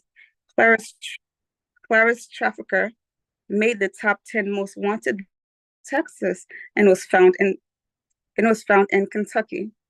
He's now serving a 230-year prison sentence for his offenses against her. Clara has 2 group homes for survivors, 12 beds each. She has another program that helps victims who are working through Child Protective Services to reunite with children and obtain guardianship. Thank you. I'll stop there. Yo, I told y'all, poets don't say anything that they don't research. Unmute yourself. Give it up for Markencia. That was that's so important to get across because it gets overseen, because even to this day, it happens all the time when we walk past and not even realize what we're walking past. So thank you for that information. Thank you for the eye opener. Yeah, I really like what you're doing lately with these pieces that are these really intense interventions into this creative space. It really is a takeover, and it's very riveting to people's attention. So, the piece you did last week about, violence against women, and as just like 2 days ago, I read something that said in the United States of America, 50,000 women a year die from bad heterosexual relationships. And I was just thinking about this piece you had done a few days previously, but I'm just really enthusiastic about this kind of line you're following with your work. Mark Kinsey, I want to say how important it is what you're saying, and I encourage you to keep doing it. That's the same thing I've been doing. We've got to make this. This is not a flu; it's a damn epidemic for generations and generations. We've got to speak out about it, and you are my new hero, girlfriend. One thing. Yes. Go ahead. Okay, sorry, Paul. One thing I was thinking the whole time was how relevant it is today because our president and Jeffrey Epstein is back in the news every single day. And the women who were trafficked and abused are speaking out. It doesn't seem like people are hearing them, but we have a president that is very connected to that. So it is important to keep the word going. Yeah, more than they're going to they want to let us know. But I was going to say, following on what Sam was saying, that is an epidemic going on for years. It's a part of this culture and society, and it's been there forever. And that longevity itself is a very difficult thing, resistance to even start attacking, because people just don't even want to hear this kind of stuff. So it just, has to be spoken up about. And as I say many times, for many reasons, this place was invented for that, Markinsia. So I really applaud you taking hold of that and running with it. This is again, so I love about our community. When in a piece of art that you create, it speaks to your colleagues, right? And it really speaks to them in ways that, you know, listen, usually we can walk past these things, like you said, we walk past them, right? Or we just see them on episodes of SVU or Criminal Minds, right? And it's just like, oh, it's a fictional story with fictional characters, but you made it very real, right? And telling those stories about those girls and those boys, you know, no one really wants to think about it that way, but it is that real. And again, this is a charge of poets. Couple things that you said really quick. You said younger girls are more profitable and favored. 6 blocks from the White House and the soft white underbelly channel. That's just disturbing, but you made it sound amazing. Thank you, Markinsia. She said, I'll stop there, which means there's more to it, and I need to hear the rest of it. Thank you for doing what you do and being as fearless as you are to bring it to us. Truly appreciate you. All right. Coming up next, this incredible artist continues to come through with her unique voice. I believe she has a manuscript called As the Taco Crumbles. Yep, it's my Instagram page. Yep, that's where you can find me. Listen, I need all of that, right? Because when my tacos crumble, I need all of that in my life. You feel me? The one and only Angelina is in the building. Come on, let these folks know where they can find you. Great to see you. Please, take it away. The reason why we came up with that name is because, like life, nothing ever stays in one piece. And when you get tacos and they're really crispy and you take a bite into them, they always fall apart. So sometimes you just gotta go with it, right? First, I want to just start off with a quote that I wrote earlier, dedicated to my poetry family here. The way you nourish my soul for the journey I continue to go on feeds me for miles and miles. And now I will go to my new piece. I wrote, I actually saw my grandmother today in her 90s, and all the things that she has gone through in life. What's taking her out is dementia. And I find it amazing that I have a coworker of mine whose father's in his 50s and he has dementia. So what's going on, right? So saw the topic for tonight was superfoods. I was like, and there it is. From the roots of our land to the minerals in the sea, our ancestors found healing in what the earth gave for free. But now, I like to order a Big Mac meal, large fries, Diet Coke, because I'm watching my weight. We cry about diabetes, dementia, hearts failing, livers drowning in sugar. Yet we swipe our cards for food that arrives faster than our own pulse rates.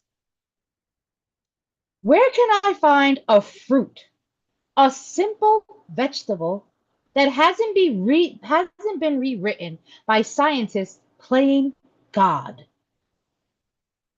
Oh, there's the organic section. But the price tag says healthy is a privilege, not a right.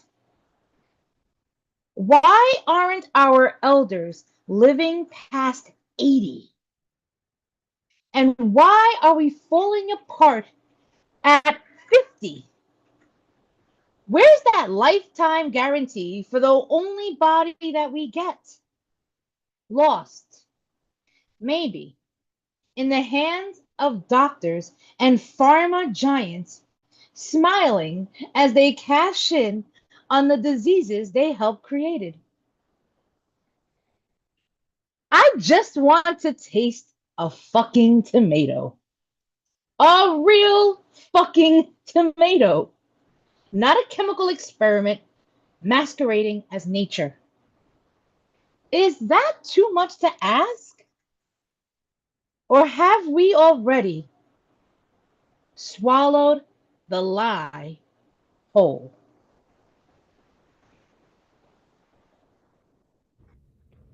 You better talk that fruit and vegetable shit, damn it. Unmute yourself. Give it up for Angelina.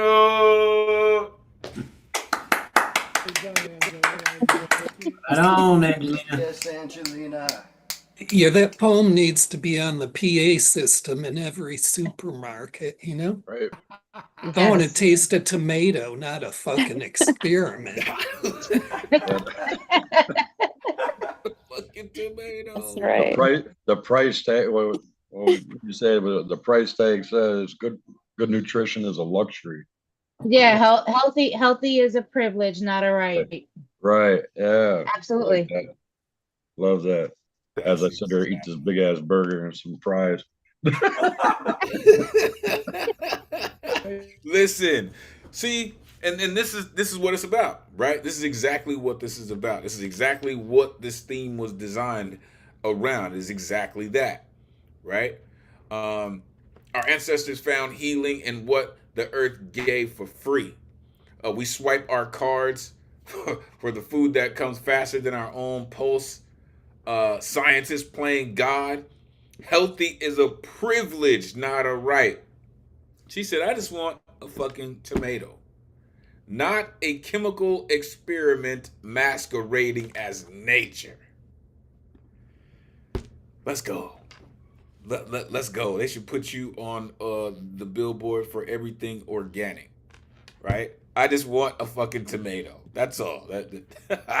Appreciate you, really, for the quote in the beginning and the new shit. For real. That's all the way on point. Thank you, Angelina. For real. All right. Let's keep it going. All the way on the West Coast. It's been too long, man. Damn it, it's been too long. But this dude right here, man, this is why I've been feeling out of whack, because this dude always puts our weeks in balance. Miss this dude, man. The one and only Joski C is back in the building. Come on, Joski. Let these folks know where they can find you. Great to see you, sir. Please take it away. Hey, Elemental. Can you hear me? Absolutely. Coming through like a rock star, Joski. Let's go. Wonderful. I've been wrestling dragons. Gonna start with a haiku. Real as disbelief. Real as disbelief. Seeking hope, he witnesses a resurrection. And this is a recent song. Wrote this quite recently. This is called On the Streets of LA.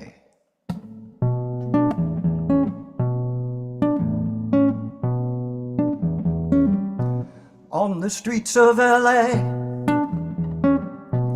in a despot's dream, memory slips for an old man.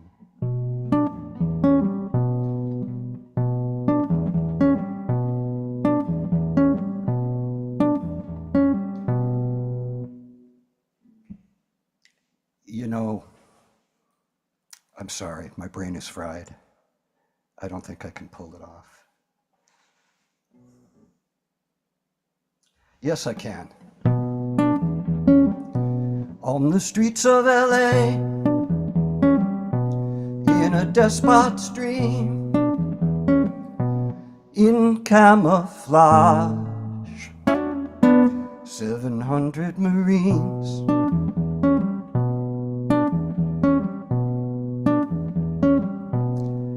Boots on the street, guns in the hand, but these are our neighbors, taking a stand. Semper Fi, no city on fire, lies of a liar. Look how he played you.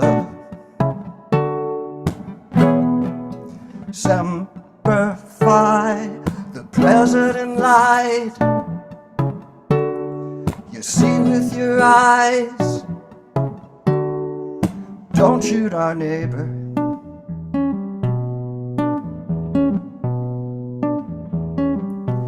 On the streets of LA,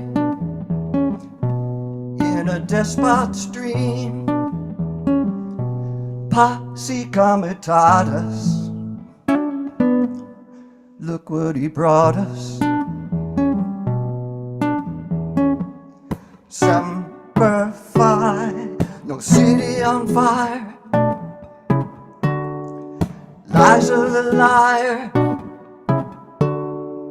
Look how he played you. Semper Fi, the president lied. You see with your eyes. Don't shoot our neighbor.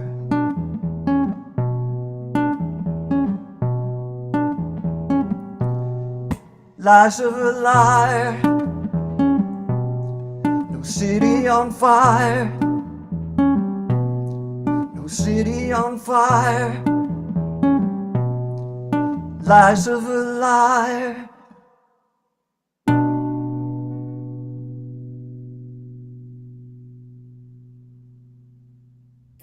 That resonating chord is magic, sir. Unmute yourself. Give it up for Joe. You have been away for far too long, sir. Thank you, Bravo. Wow. Thank you, Toasty. Welcome back, sir. I love Welcome back. I can't do it. I can't do it. And then the sad face, and then yeah, I can. That's classic. That's great. Hell yeah, you can. Yeah, so glad you're back, Chosky. I hope you didn't get too singed by the dragons. It's just such a breath of fresh air hearing your voice do what you do here. Thank you so much. You so much. I love that vibe too. For sure. Thank you all. You feed my hungry soul. Just As you as do you ours. do to ours, sir. Just as you do to ours. Shout out all the vets in the building. Shout out. Listen. So simplified, man. Joski, you're just incredible, sir. Like I'm thankful that you're still dedicated to your music. You're still dedicated to writing incredible, influential lyrics like you do. Your your flow, your mix, your cadence, your tempo, it's all so locked in. He said Semper Fi, the president lied, lies of the liar. Look how he played you. But these are our neighbors. These are our neighbors. Thank you, Joski. Damn it, don't be a stranger, sir.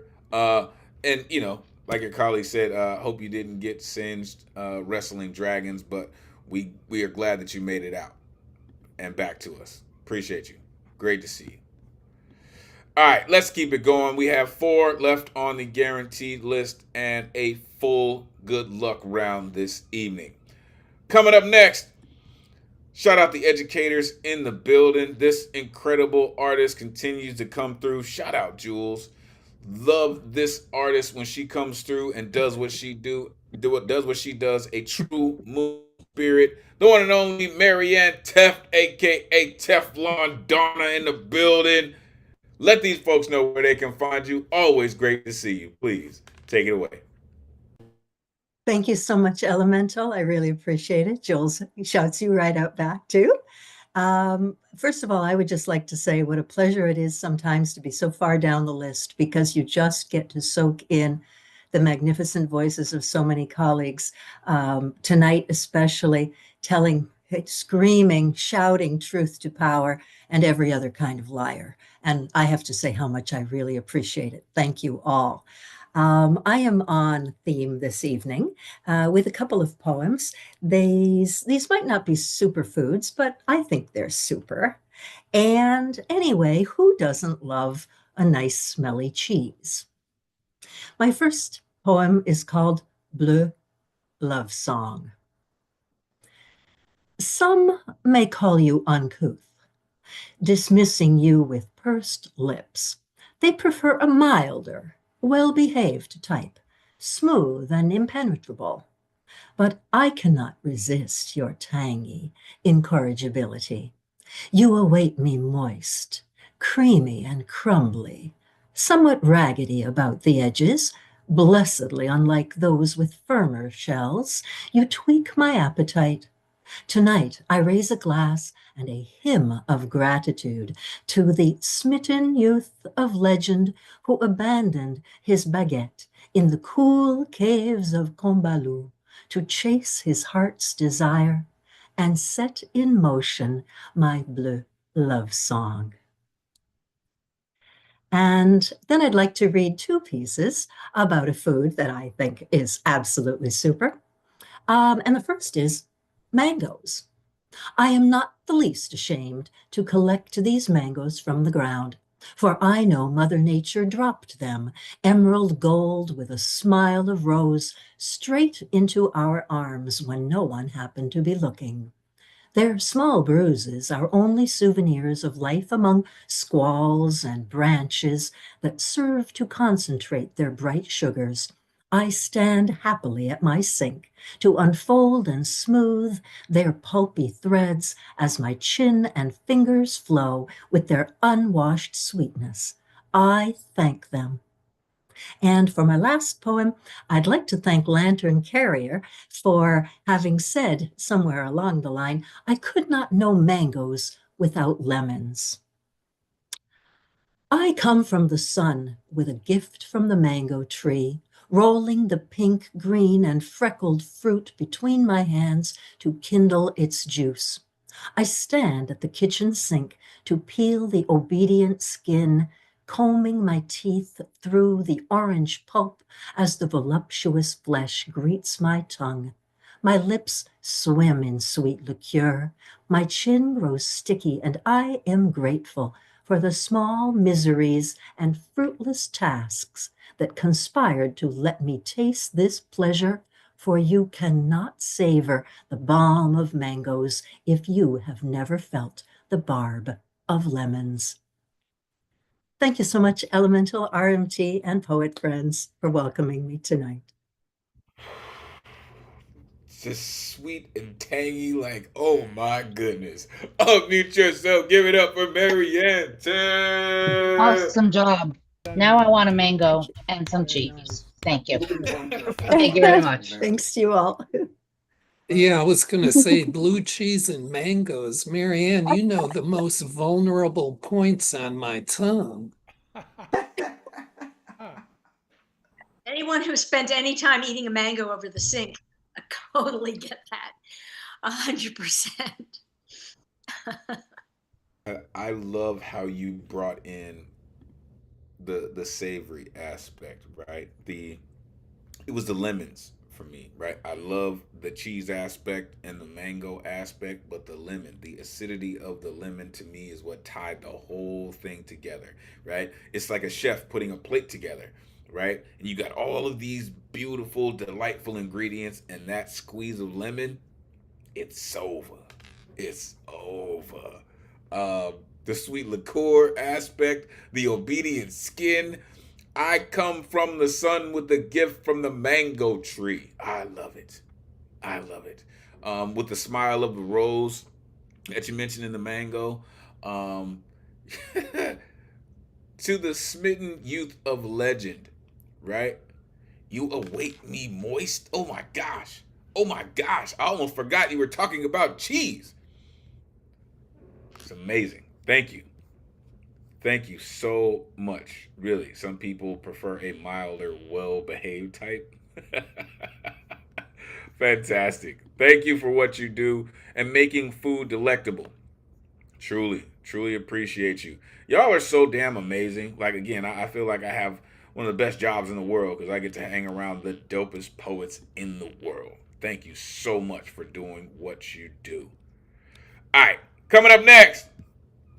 This cat right here comes through week after week with his production all the way put together, right? He writes the kind of poetry that just speaks. It just speaks to the inner person.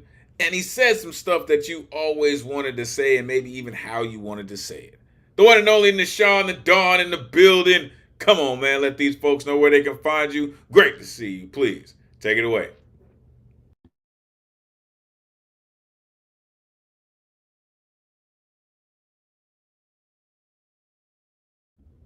We can't hear you yet, sir.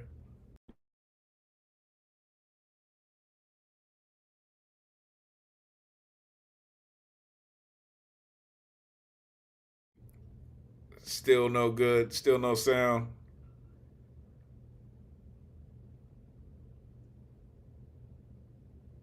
We are gonna get there, folks. We are gonna get there.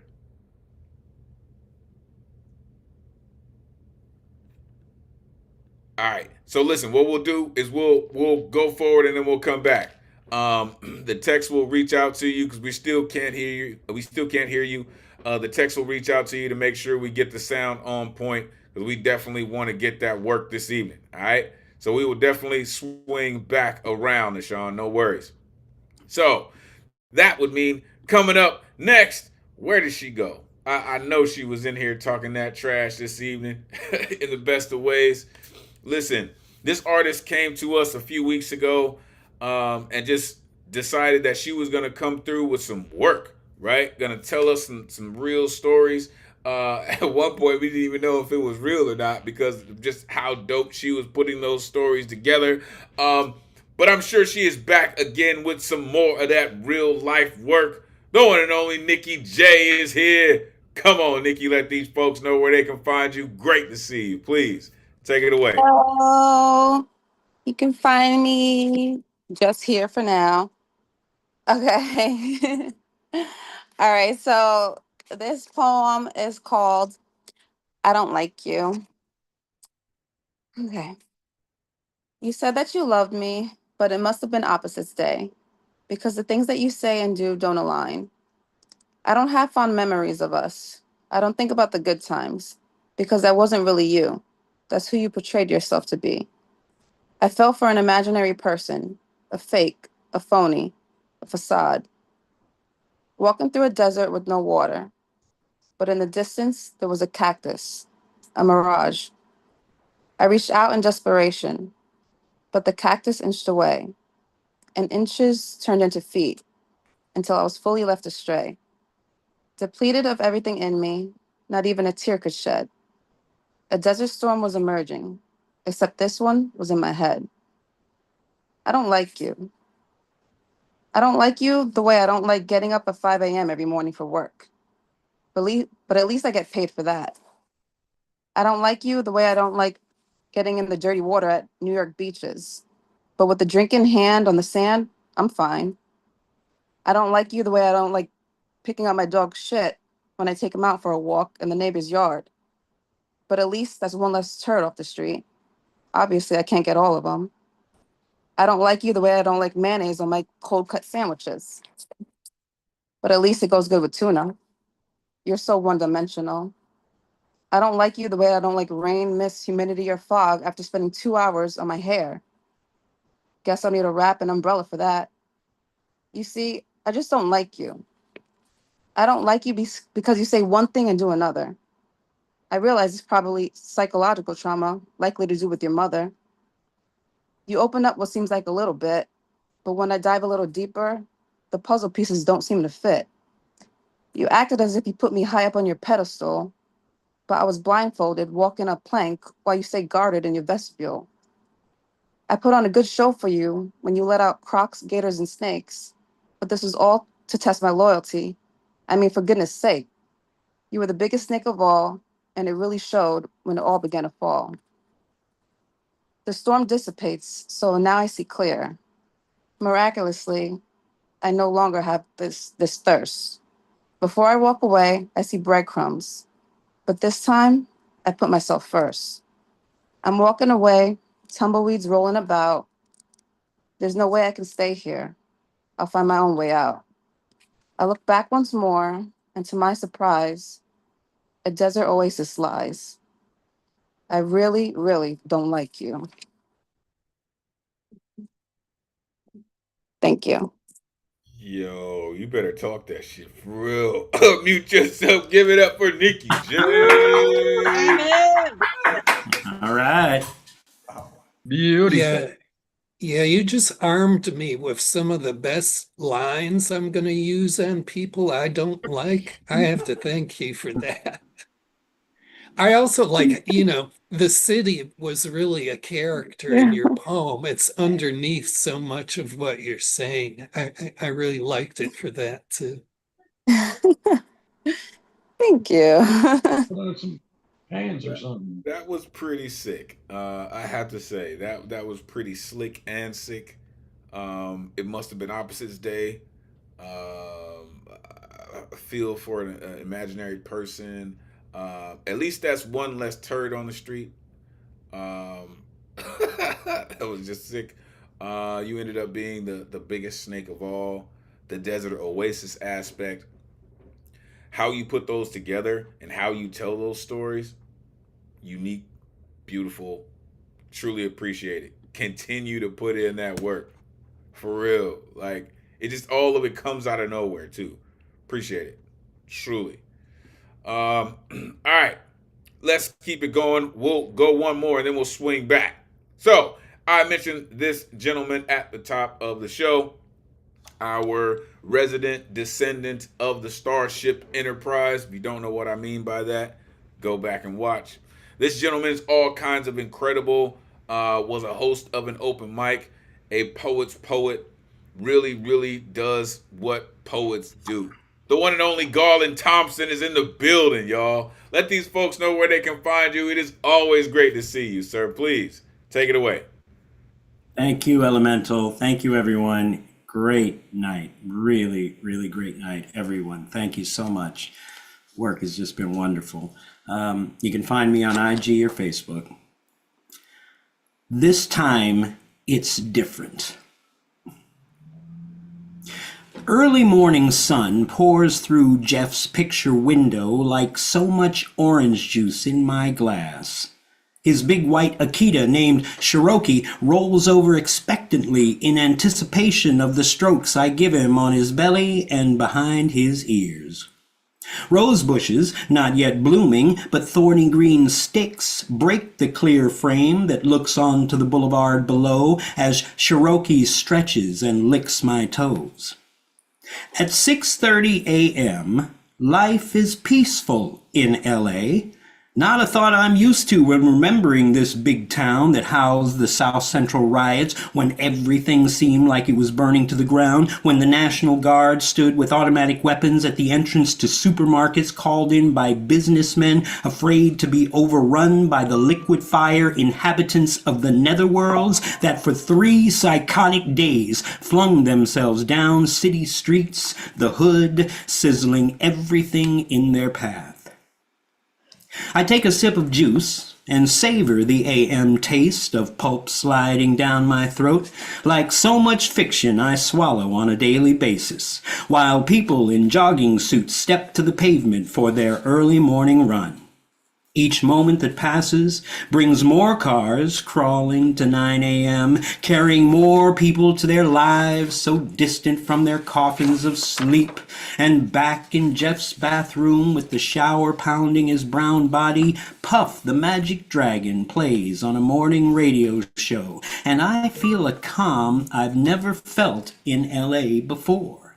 A stillness that seems so solid and yet so fleeting, as the moments tick by. I am grateful for the opportunity to watch this view as the gardeners pull out their rakes and hoes and begin their daily scratching of the earth, coaxing dollars from the dirt like the 49ers in their mad rush for gold.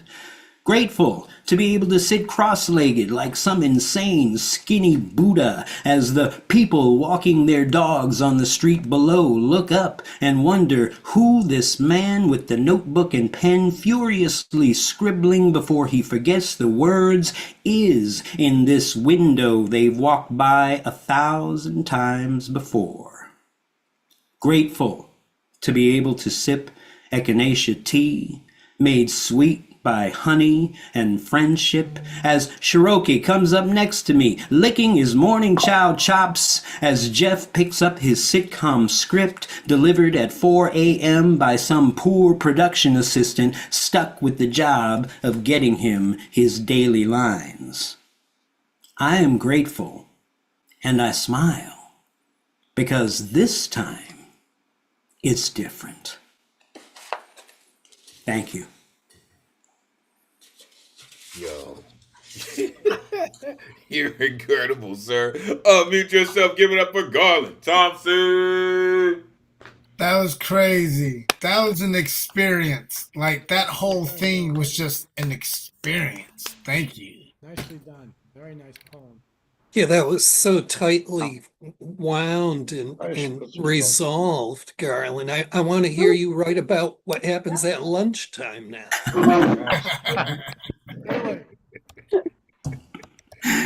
Yeah, absolutely. Thank you. Had me at the pulp and the fiction. Like that was just amazing, sir. The Akita, of course. Like so much fiction I swallow on a daily basis. I look like some insane skinny Buddha. Like, come on, man. Come on, man. The pictures that you paint, sir, amazing. The texture that you give your poems, all the way around. You're just amazing at what you do, and we are thankful that you're a member of our community, sir. Please continue to come and share that crazy inspiring work. Thank you for what you do. Truly appreciate you. All right, we are going to swing back around to Mr. Production himself. Nashawn the Dawn is back in the building. Come on, man. Let these folks know where they can find you. Let's get it. Take it away. Well, I'm going to go right into the piece. Can you hear me now? We got you. Okay. Name of this piece is called Patient Black Wolf.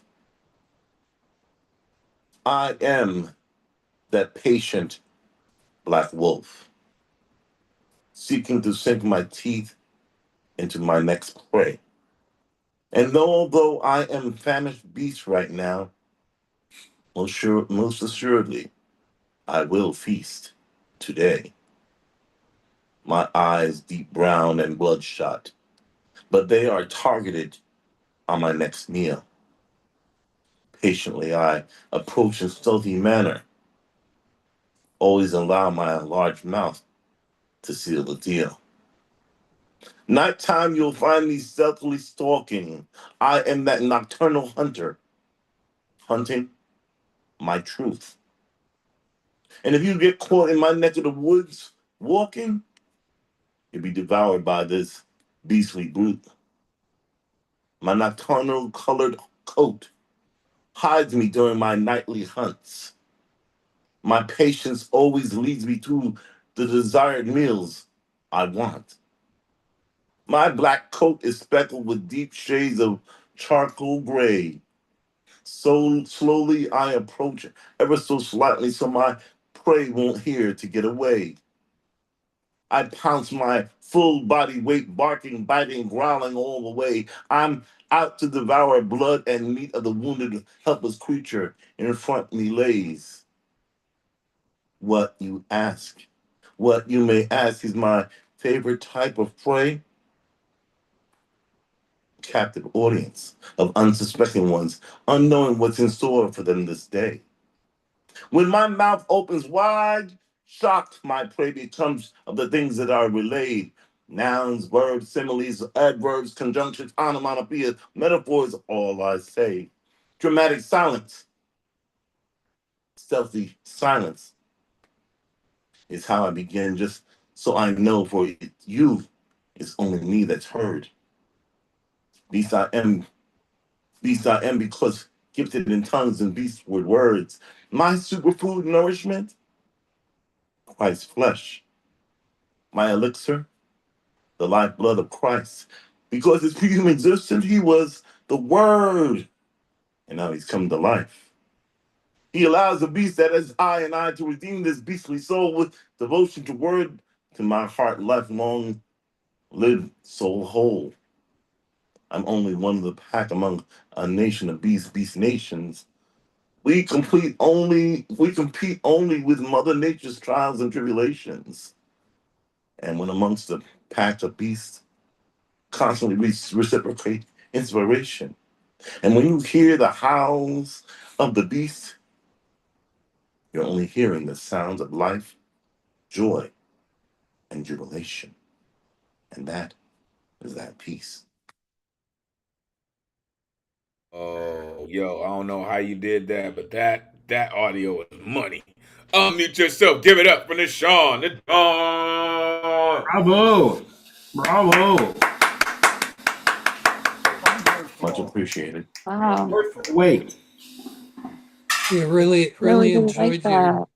really enjoyed your delivery again, Nishan. It's not like you need music to make your work have a really beautiful impact. Facts. The No, clarity it's the of your first time I heard that I just heard you do poetry. Yeah, this is the first time I just heard poetry. You know, and no beat or anything. So it was very, very good. I really liked it. Thank you. What? Yeah, it's clear, man. That clarity was on point this evening. I don't know if it was, needing to jump out and come back in, but that was really dope. You said my favorite prey, a captive audience. Golly, man, like come on, that's the work right there. That is the work. Um, with or without the production, you got skills, man. Make sure you stay focused on it and continue to share it with us. Appreciate you. All right, folks. Listen, our time is getting away from us. That's partially my fault, right? Fine. I know. I'm the guy. Listen, good luck round is upon us. Please keep in mind there is a 3-minute time jump off in the good luck round. So let's keep it jumped off this evening. Yo, there are some people on this good luck round that are about to do some real work with your brain. So prepare yourself. I'm serious. I am very serious. First, we are going to see the world through her big brown eyes. She continues to come and put in the work. Contributor to Love Letters to Gaia, author of Lady Lotus, the one and only Roz in the building. Come on, Roz, let these folks know where they can find you. Great to see you. Please, take it away. Through her big brown eyes on Instagram. I'm gonna just jump right into this. It goes, to the man who claimed I was too intense, may the only colors in your world be off-white, eggshell white, beige, and all of its safe variations. May every restaurant you step foot in be baptized in the smell of chicken or whatever a vegetarian's worst nightmare is. I wish you polo shirts tucked in how you would always wear them, but only in the shades you refused to wear because your comfort zone held you captive and you loved it there. More than you ever loved me. I wish you sex so bland and boring. Then again, isn't that how you liked it to be? Handcuffs were a no-go, but you were chained by your own fear. My wit was too much to bear, and my truths were too real to hear. I wish you songs composed by the guy in the dry eye commercials. But I do wish that every time you think of how colorful your life could have been, you think of me. I wish deep down inside you really crave to be free and see that you lacked bravery. I wish you love that only feels like love for a little while. I wish you realize that we all have an inner child only because you tried to extinguish my fire. I was too adventurous for your taste, and to water me down was a disgrace. And still, I want to thank you because being with you showed me what I wouldn't ever tolerate a second time. It made me take a hammer to the contrast button that once controlled my shine. A light too bright for your eyes. Boy, you were never meant to be mine, and that's fine, because as I packed your bag, I didn't realize I was making room for a much bigger prize. And I finally understand why you weren't meant to be mine. End poem. Ooh, boy, that's what I'm talking about, Roz. Unmute yourself. Give it up for Roz. Yes, Roz. Dangerous. All right, Roz. Yeah, Thank y'all. dangerous. I'm telling you, people, New York I City love that. women, no compromise. I love No that. Okay, compromise. so I want to send my poem, right, to the guy that I don't like and write PS and then send yours after that. PS and then your poem. Not Thank PS. you. Better No. fools. Love it. PS. Like, goddamn it. PS. Here comes Roz on your. Like, yo, that's just work, Roz. I appreciate that. She said, "I wish for you songs composed by the guy in the dry eye commercials." That's just sick. That's just sick. A light too bright for your eyes, making room for a much bigger prize. I wish you love that only feels like love for a little while. That's just cold. Appreciate you, Roz. BX in the building. Appreciate you for all that you do. For staying dedicated. Appreciate you. All right. Look, folks, let me see. We might not get to the entire good luck round this evening because we are pushing on time. All right. So, coming up next, I like to call this gentleman the Iron Chef of poetry. He just creates some of the most delicious dishes in stanzas that I've ever tasted in my life. And tonight's going to be no different. The one and only Generalissimo is here. Come on, sir. Let these folks know where they can find you. All I can tell you is everything that he thinks is all in his mind. This cat's incredible. Great to see you as always, sir. Please, take it away. Okay, well, I just want to say how much I miss Roz, and she knows I love her. And I heard that Elemental skipped breakfast, so I'm going to do two short pieces. First, incursion on filet mignon. After he cut off a charred edge of steak, before he bit the first bite, he impaled the steak with a steak knife which stood at a perfect 90-degree angle perpendicular to the steak. He imagined himself a Viking on a pillage. The steak was a sentry to a castle he breached. The knife was a sword that had last belonged to his great uncle. He swiped the sliver of charred meat into au jus pooling in the plate, then dipped it into mashed potatoes peppered with black pepper freshly ground from a 1.5-foot tall solid wood pepper mill his sister gave him as a housewarming gift. He savored the savory bite as his teeth chewed, his taste buds invaded his brain with endorphins which found decompression with a single sanguine swallow of Syrah, sending his satiety into a detention until he could attack his dinner again. The next poem, Egg. When I cracked your shell to make my breakfast, was I committing murder? When do eggs cease being viable chickens? When I sprayed the pan with olive oil, then sprinkled nutritional yeast and white pepper onto the area of the pan your insides would fall into, then you sizzled as you hit the center of the hot surface.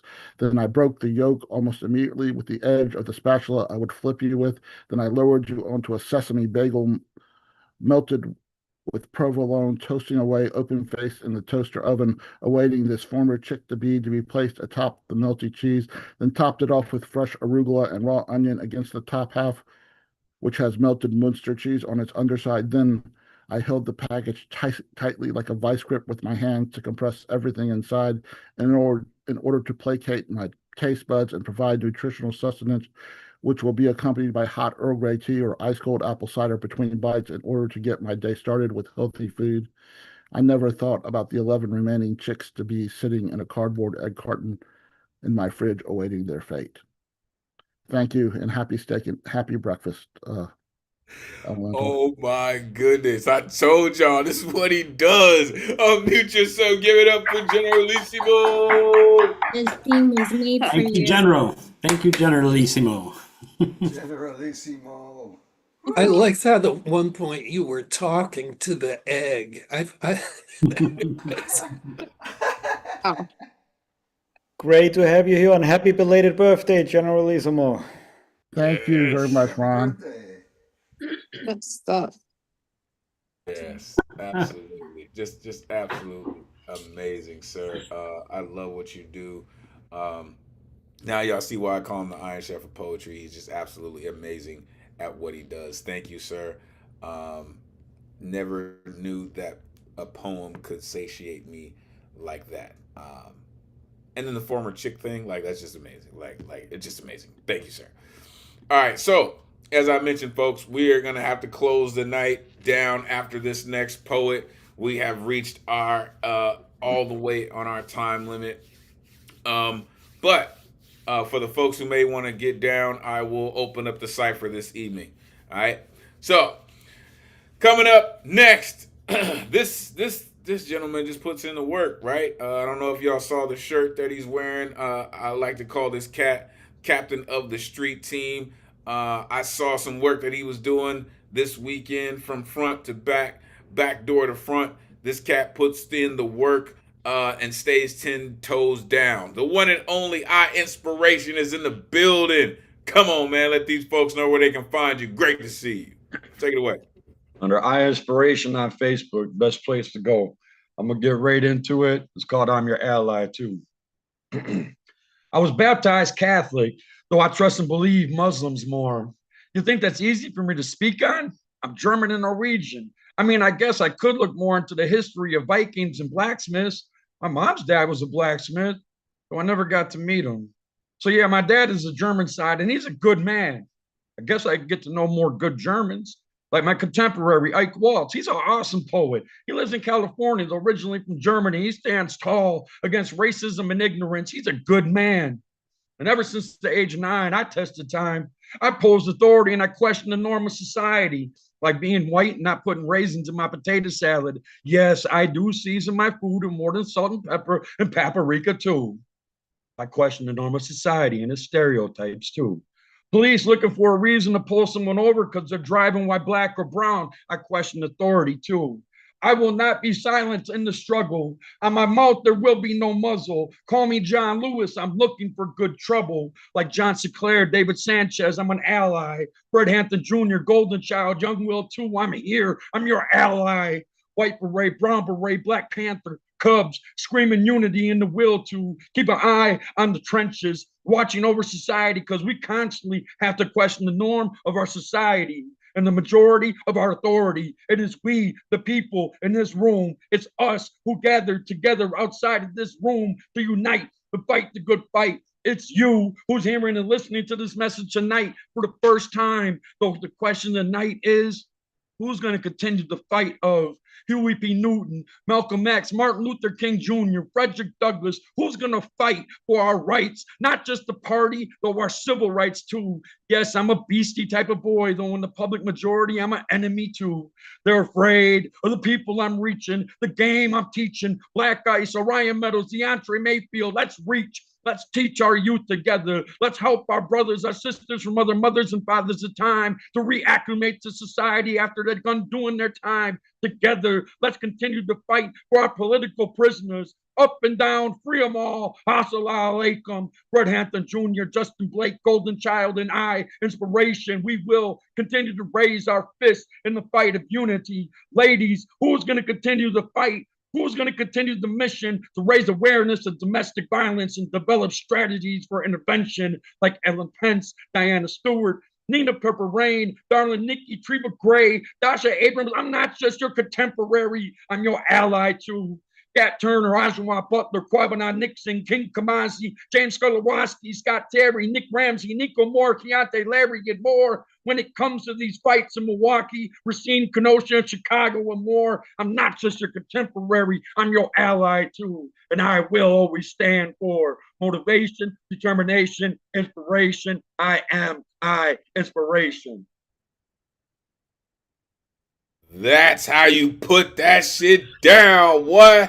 Unmute yourself. Give it up for our inspiration. All right. Oh, thank you for that. Killing it as usual.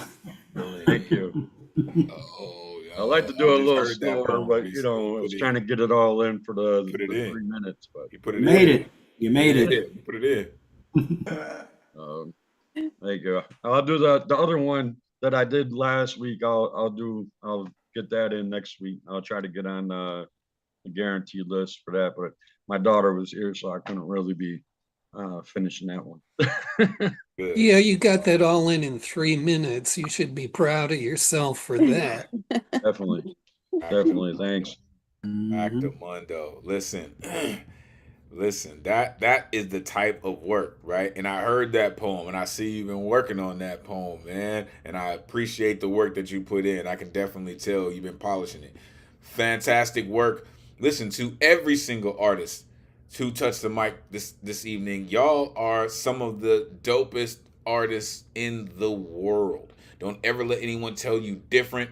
Your artistry, your work, your wordplay, your poetry, it should be admired. They should paint murals for all of you because you're just that dope, right? Also, shout out Sam Hardy. Shout out Outlaws in the building, CP Mays. Listen, all of you are just so incredible, man. I know we are against the time, folks. Stay tuned. We'll jump into the cipher. So if anybody wants to rip, they need to get it off. We'll get it off. I can't thank you enough. To my tech assistants, RMT, Matthew Marroquin, and Melissa Henriquez, I thank you so very much. To every single artist who touched the mic this evening, thank you so very much. Make sure you plug in to All Things New Eurekan Poets Cafe. We will end the night like this.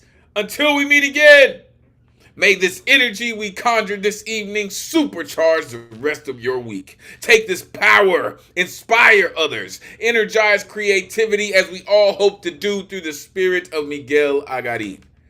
Your voice is appreciated, necessary, and always valuable in this space. Thank you for sharing it with us. Never forget, cowards get buried here, and we reclaim our strength through our fearlessness. On behalf of the greatest community in the world, it's truly been a pleasure spending Thursday night with y'all.